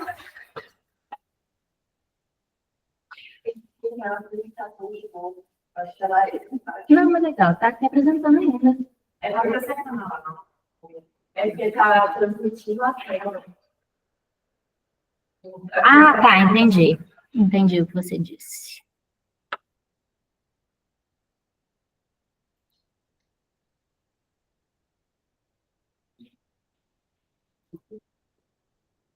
Não deu. Deu? Engraçado. E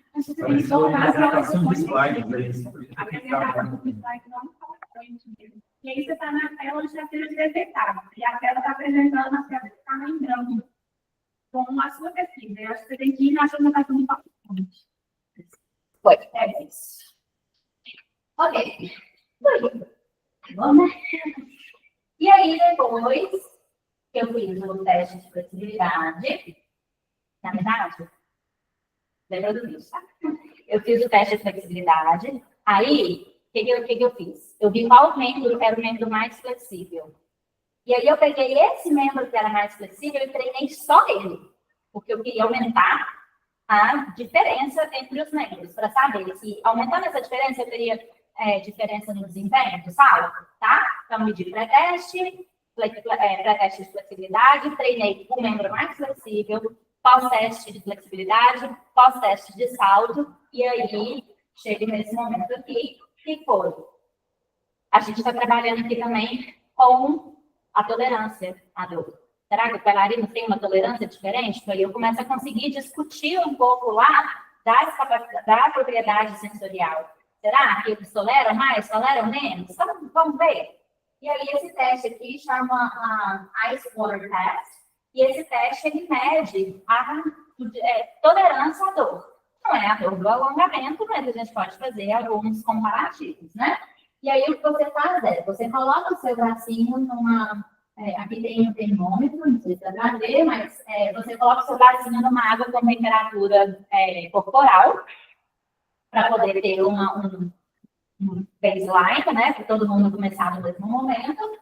Depois você coloca o seu braço num baldinho de gelo, né? Que está ali variando entre -2 e 0 graus. E aí, tem uma escala visual analógica aqui, ó, vocês podem ver, que foi a mesma escala que eu utilizei durante o treinamento da flexibilidade, no 0, 15 e 30, perguntando de 0, de dor nenhuma, a 10, que é uma dor muito intensa, quanto você está sentindo a cada 15 segundos que a pessoa conseguia ficar com o braço aberto. E aí, a pessoa podia tirar o braço a qualquer momento, e podia ficar lá. O tempo de corte que ninguém sabia, porque a gente não conta, é 120 segundos por questão de proteção. Mas você não conta para a pessoa. Tipo assim, 120 segundos, fica o máximo que você desce. Não fala isso. Você fala, fica o máximo que você desce até amanhã. E aí, quando chega a 120, você fala, ok, pode tirar. Só que poucas pessoas chegam a 120. Tá? E aí, tinha 2 questionários também, que a gente media algumas questões relacionadas à dor. O PES, que é esse questionário, que é um questionário reduzido, na verdade, ele tem um questionário maior, mas esse é o de 20 questões, para a gente também tentar minimizar o tempo que as pessoas tinham, e que é um questionário de ansiedade e medidas de enfrentamento da dor. Então, assim, como que a pessoa está reagindo com a dor? Como que ela lida com a dor no dia a dia? Tem gente que tem medo da dor, tem gente que tem antecipação da dor. Isso tudo faz diferença, porque é uma das coisas também que antes, no mestrado, eu tinha pensado, gente, será que os bailarinos sabem que vai doer? Já assim, vai doer, e aperta a PSDA antes de fato sentir, porque ele está com medo daquela sensação, tá? Porque ele sabe que vai doer, ele sabe que vai chegar no máximo. Mas assim, ele não que ele pare, mas ele já antecipa porque ele conhece, entendeu? E esse questionário já foi aplicado antes com bailarinos e eles encontraram que bailarinos tinham essa ansiedade, a dor, porque eles têm medo das consequências de sentir dor.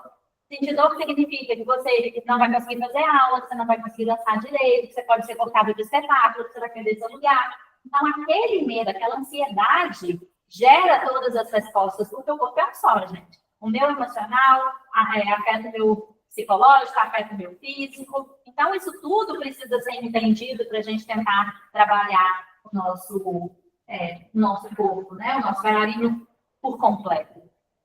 E aí, além desse, eu perguntava se a pessoa tinha alguma dor. Ela não tinha lesão. Mas não significa que não tem dor. Entendeu? Porque às vezes não tem uma lesão diagnosticada. Mas tem algum desconforto ali. E não necessariamente também nos membros casais. Porque às vezes, se a pessoa tinha uma lesão no ombro, ela ainda podia ser membro voluntária. Ela não podia ter lesão nos membros inferiores. E aí, aqui, nesse questionário, que chama-se aqui, ele é um questionário desenvolvido especificamente para bailarinos que medem os lados do corpo e a dor que a pessoa está sentindo. Então, fala assim, ombro, direito, dor, não. Quanto? De 0 a 5, se eu não me engano. Quanto de dor você está sentindo nesse e tudo mais? Para a gente poder saber se a pessoa já está sentindo dor. Porque se a pessoa já está acostumada a sentir dor todos os dias, mesmo que seja uma dor que não está relacionada ao alongamento ou ao treinamento, pode ser que ela entenda a dor do alongamento de uma forma diferente. Então, vamos tentar analisar isso também? Vamos fazer a gente tentar dominar tudo, né? Muito dado, não analisar tudo, tem muita coisa ainda para fazer. Tem comentários. Pois é.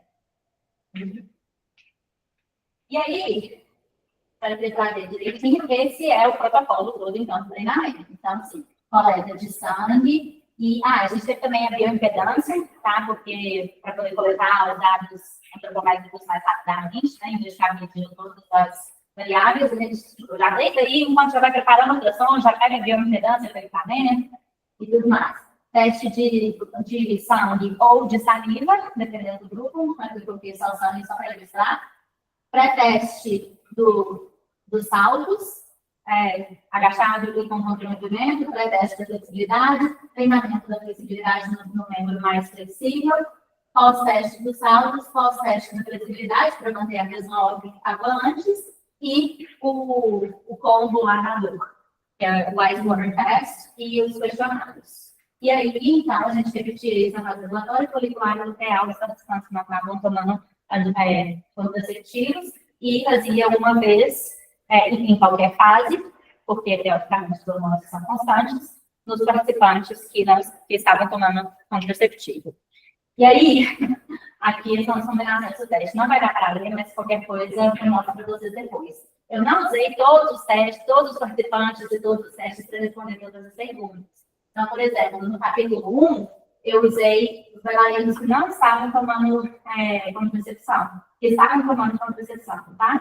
Contraceptivos. E no capítulo 2, e no 2 já foi pessoal sem tomar. Tá? Aí aqui já foi tomando, aqui sem tomar. Então, eu fui comparando. Então, em alguns capítulos eu comparei os bailarinos com os não bailarinos, tem um outro capítulo que eu comparei da direita com a esquerda, tem outro capítulo que eu comparei diferentes fases do ciclo, cada capítulo foi de novo. E aí, então, o capítulo 1, como eu falei, foi o desenvolvimento do equipamento e a compatibilidade do equipamento. E o capítulo 2, então, foi saber se as características funcionais e estruturais da unidade musculo-tendão e se tinha simetria entre os membros, comparando bailarinos e não bailarinos. Então, nesse caso, eu usei os participantes que não estavam tomando contraceptivos, porque o grupo do não treinado também não estava tomando contraceptivos. E aí, por que a gente estava vendo essa diferença? Porque, da mesma forma que no meu mestrado, a gente já sabia que bailarinos se respondiam de forma diferente a várias outras variáveis. Então, será que nesse teste agora, com mulheres, teria também diferença? Porque a gente tem diferença entre os sexos, né? Entre mulheres, né? Pessoas do sexo feminino. E aí, a gente teve também essa comparação entre os membros. Será que bailarino? Porque a gente sabe muito bem, bailarino faz a aula direita e faz a aula esquerda. Mas na hora de dançar, você treina mais uma pele. Tipo, na hora que você vai dançar uma variação, é sempre a perna direita que você faz o movimento de ligageiro, é sempre a perna esquerda que você faz o movimento de arabesk. A menos que a pessoa resolva dançar para o outro lado. Aí é sempre a direita arabesk e sempre a esquerda o developer, entendeu? Então, eu queria saber, isso causa assimetria entre os membros?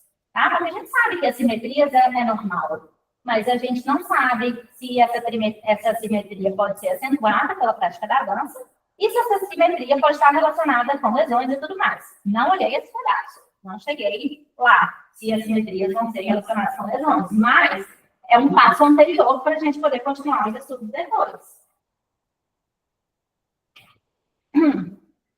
E aí, então, nesse capítulo, eu peguei, então, os bailarinos e os não bailarinos, eles vieram no laboratório aí 2 dias, no primeiro dia para a familiarização, no segundo dia para os testes. Aí, na verdade, lembrando, gente, na verdade, é muito pesquisa, tá? Mas esse daqui foi as etapas que eu selecionei para analisar esses dados. Depois, ele tem 1 milhão de combinações que poderiam ser feitas e tudo mais. E aí, então, eles fizeram a coleta do sangue, o ultrassom, os saltos, a flexibilidade e os questionários. De novo, eles fizeram tudo, mas eu só usei os pré-testes para analisar esse pedaço aqui, que era o capítulo 2. E aí, o que a gente encontrou de diferença? Que os bailarinos, no caso dele, é de dancers, tá? Que eu peguei e já estava lá na tese mesmo de Oligi, e MD é de non-dancers. E aí, a gente avaliou a DM máxima, toque máximo, PSD rádio. Não, mentira. Eu encontrei diferenças entre a DM máxima, o toque máximo, a PSA na DM e o pico de força no salto. Sendo que todas essas variáveis, os bailarinos tiveram um desempenho melhor do que os não bailarinos. Tiveram mais assimetria entre os membros. Então, houve diferença entre os membros para a ADM máxima, mas não houve para o toque máximo. Tá? Todas essas melhoraram. Todas essas, desculpa, gente, eu estou mudando para calculo. Todas essas, os bailarinos tiveram um desempenho melhor do que os não bailarinos. Mas, entre os membros, tá? Eu tive diferença na ADM máxima, mas não teve diferença no toque máximo.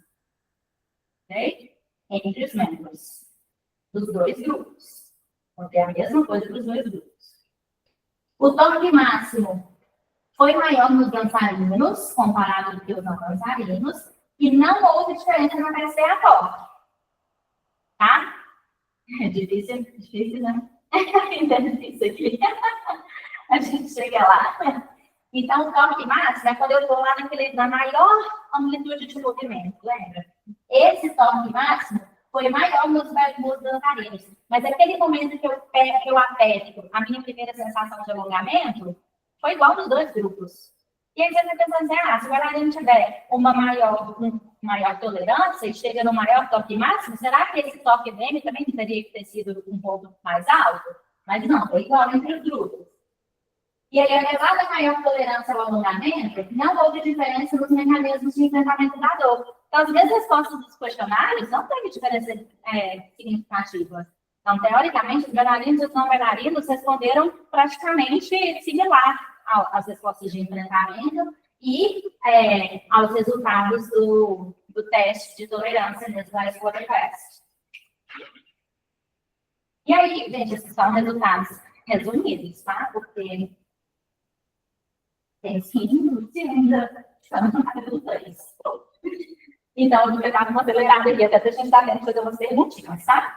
Então, no capítulo 3, eu falei assim, ok, encontramos algumas diferenças na amplitude de movimento entre os membros e entre os grupos, mas será que... detalhe, eu não falei dos saltos. Porque aqui, na verdade, só o pico de força foi diferente. Então, o desempenho do salto foi igual nos 2 grupos. E eu também não esperava isso. A hipótese, a alternativa seria que os bailarinos teriam melhor desempenho nos saltos. Só que não. Porque aí a gente lembra, eu não usei sedentários. Eu usei estudantes universitários de centros do esporte que eram fisicamente ativos. Muitos deles faziam vôlei, faziam outras modalidades que saltar também era importante. Então, não diferença ali nos saltos era uma coisa que a gente poderia esperar pela familiaridade dos grupos, né? Pela não diferença estrutural também entre os grupos. E uma outra coisa é que, gente, bailarina não salta alto. Não salta. A gente salta no meio do ritmo da música. A ideia não é saltá-lo quanto mais alto possível. Não é. A gente sabe disso. Então, os nossos treinamentos nunca são para saltar o mais alto possível. Não é, apesar de ser uma coisa específica, a técnica conta muito mais do que a altura do salto. Conta muito mais se eu vou executar um movimento com uma estética bonita do que a altura do salto, porque a altura vai ser limitada com o ritmo da música, tá? A não ser que seja uma coreografia feita para você e que aí o coreógrafo leva em consideração a altura que você salta né? E aí, então, no capítulo 3, eu queria ver nas variáveis cinemáticas. As variáveis cinemáticas são aquelas que a gente, do cineminha, que é os ângulos e tudo mais. Será que tinha diferença? Por um membro ter uma maior amplitude de movimento? Vou exagerar, tá? Será que eu faço um bico assim? Tipo, um ângulo é maior que o outro? Ou será que eu faço tudo certinho da mesma forma? Então, vamos ver se faz diferença. E aí, ok. Baseado no quê? Se a medida da unidade muscular ela representa essas propriedades, a propriedade biomecânica. Um membro tem maior flexibilidade, o outro membro tem menor amplitude de movimento, um membro tem menor amplitude de movimento, é possível que a rigidez entre esses membros seja diferente também. E se a rigidez é diferente, ela pode influenciar a capacidade de absorção da energia potencial elástica e outros fatores que podem afetar o desempenho do salto. Então, se eu tiver um membro que é muito flexível e um membro que é pouco flexível, será que isso também vai afetar o salto? Esse foi um pouco do embasamento que a gente teve para poder chegar nos dados. E aí, aqui, a gente teve exatamente o mesmo protocolo, porque o 3 e o 4 foi igual, só que eu analisei as variáveis cinéticas e depois as cinemáticas. E aí, e aqui, a verdade que é igual, só coloquei para vocês verem os testes representados. E aí, gente, eu não encontrei diferença praticamente nenhuma no desempenho do salto e nem na angulação dos membros comparando os dois grupos. Para a gente encontrar um negócio muito legal aqui. E foi, a gente tinha uma simetria nos membros, na amplitude de movimento máxima, e aí eu treinei o membro que era mais flexível, lembra? Eu queria aumentar essa simetria. Okay? E aí, no meu pós-teste, quando eu medi de novo, a ADM máxima não aumentou no membro treinado, mas aumentou no controle. Aí eu falei, oi? Por quê? Entendeu? Aumentou no controle? Como assim? Entendeu? O torque máximo não variou, tá vendo? Nada mais mudou, mas o pico de força no salto agachado diminuiu no membro controle, que não foi submetido a treinamento, tá? E aí, eu já vai ver aqui todos os resultados, né? Então, no pré-teste, a gente teve diferença entre os membros da mesma ADM máxima e do torque máximo. Mesmo assim, a percepção no início do alongamento foi similar, tá? Então, no início do alongamento, todo mundo apertou o botãozinho lá no mesmo lugar. No final do alongamento, o membro chegou mais alto e o membro chegou mais baixo. O protocolo de treinamento não foi suficiente para aumentar a amplitude máxima no membro treinado, mas foi no controle, mostrando adaptações sensoriais e a capacitação do sistema nervoso central. Muitas vezes, os estudos estavam comparando populações diferentes, tá? Mas agora que a gente comparou o mesmo indivíduo e treinou um membro só, porque às vezes a gente também usa, a gente escolhe membros aleatórios, né? Então, você não vai saber se aquele membro é mais flexível ou menos flexível, então a gente acaba escondendo um pouco esse comportamento. Mas aqui que a gente pegou o membro, aumentou, e fez a pessoa também fazer o exercício que eu precisava, o sistema nervoso começou a entrar em ação. Por quê? Mesmo eu tentando provocar aquela simetria, ele estava tentando corrigir aquela simetria. Isso é muito legal, porque você vê a inteligência do corpo, sabe? Tipo, eu tentando assim, não, vou arrancar tudo, mas não, eu vou compensar tudo aqui. E aí, olha só, o que é mais legal... Ai, sério. Vou chegar num outro gráfico aqui, então, tá? Só para eu mostrar esse gráfico aqui, ó. Vou pular aqui só para a gente chegar nesse gráfico aqui. Esse gráfico é muito legal. Olha aqui.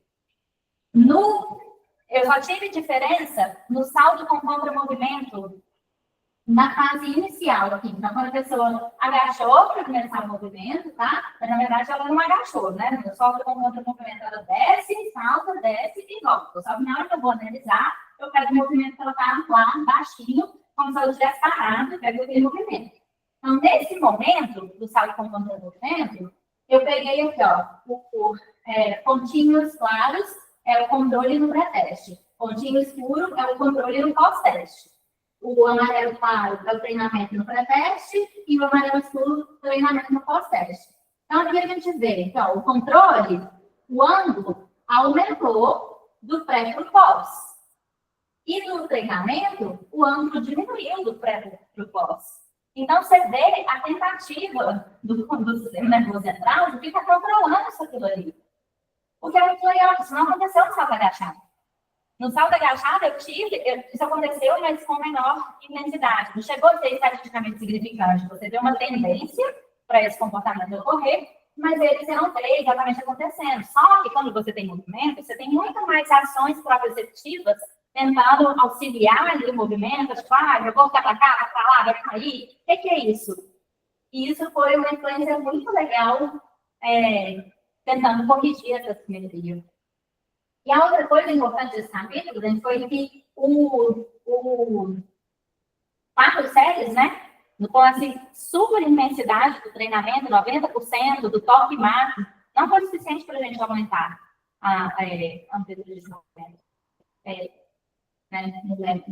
nos bailarinos. Então, assim, a gente vê que pessoas que são treinadas precisam de uma intensidade maior de treinamento para poder continuar melhorando. E aí a gente chega no capítulo 5, que é exatamente todos os testes, mas das diferentes fases do ciclo menstrual. Então, qual que é a ideia desse capítulo? Que algumas pesquisas encontraram receptores de estrogênio, de progesterona, dos hormônios do ciclo menstrual e da melanina nos tendões musculares. E aí, fazendo, por exemplo, algumas determinadas fases, algumas épocas, vamos dizer assim, vamos chamar de época, alguns atletas de vôlei estavam machucando mais.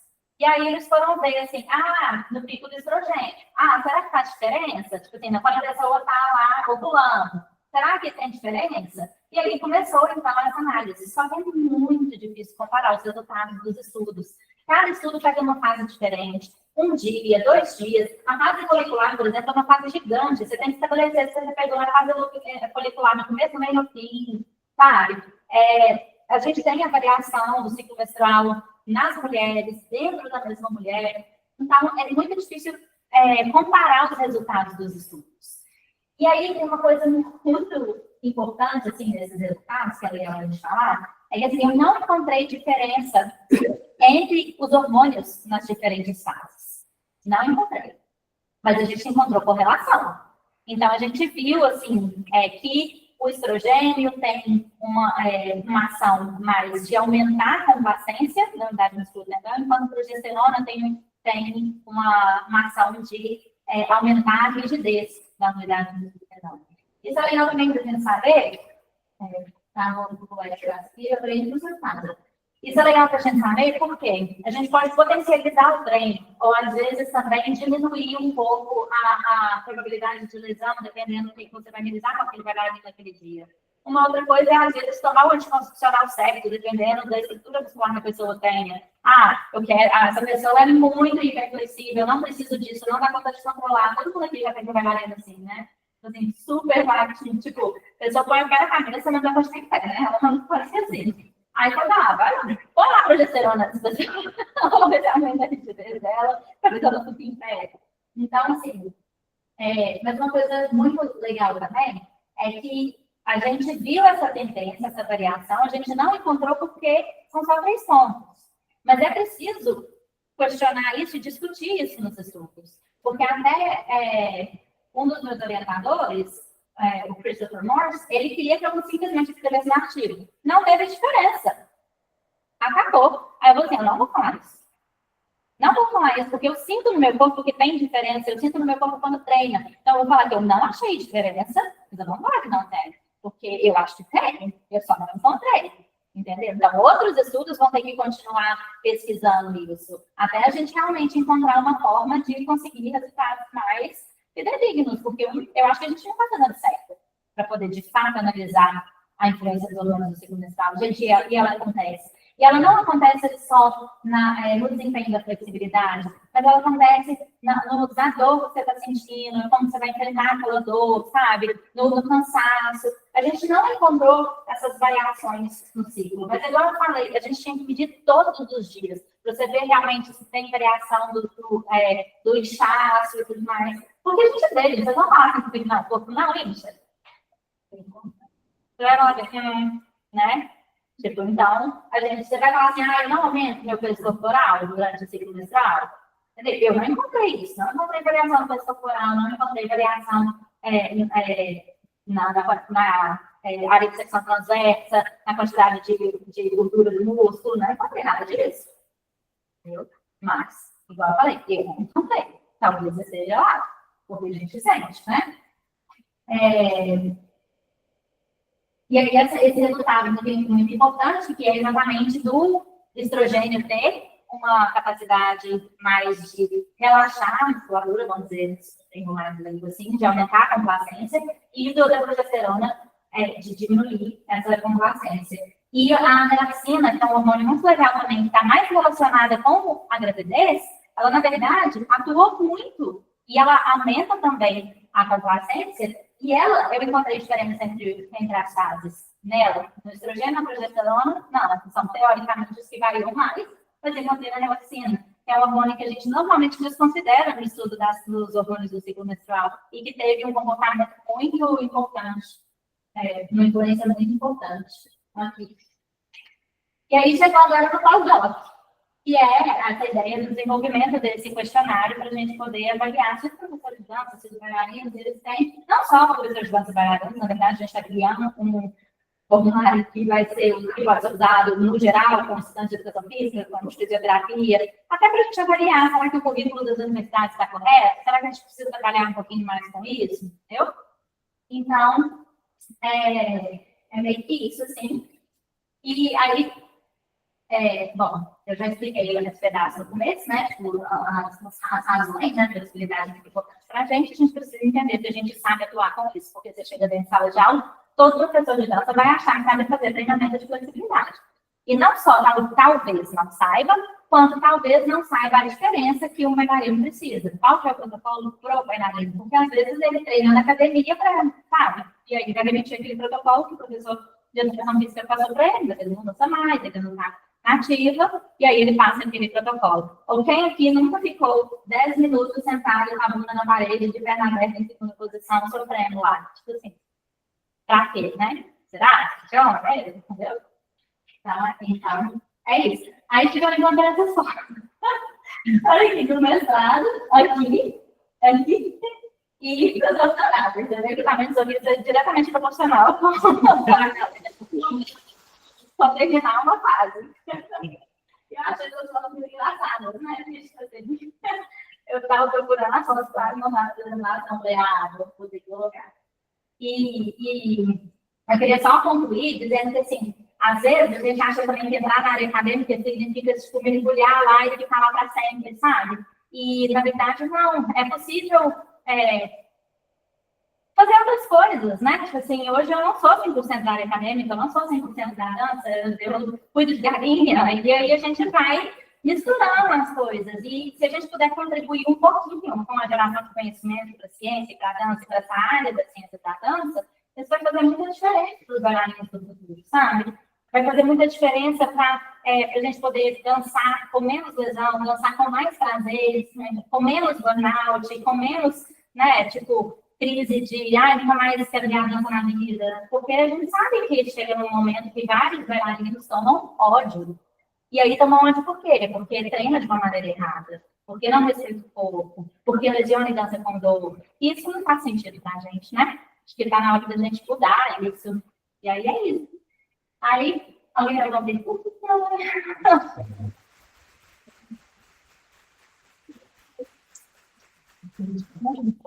Eba. Oi? Vocês estudam? Parabéns pela apresentação, tá me ouvindo? Agora eu tô. Tá bom, tô no aeroporto, tá? Parabéns por toda a trajetória aí. E eu vou só interromper a gravação agora, porque daqui Tá, a pouco eu tô embarcando, tá bom? obrigada. Deus, Mas aí gente. quem tá online pode ficar, tá? Se tiver alguma dúvida. Ah, isso. Continuem, por favor. Eu vou ligar para o Pablo aqui, que eu estava no online dele. Ele disse: você tem alguma pergunta?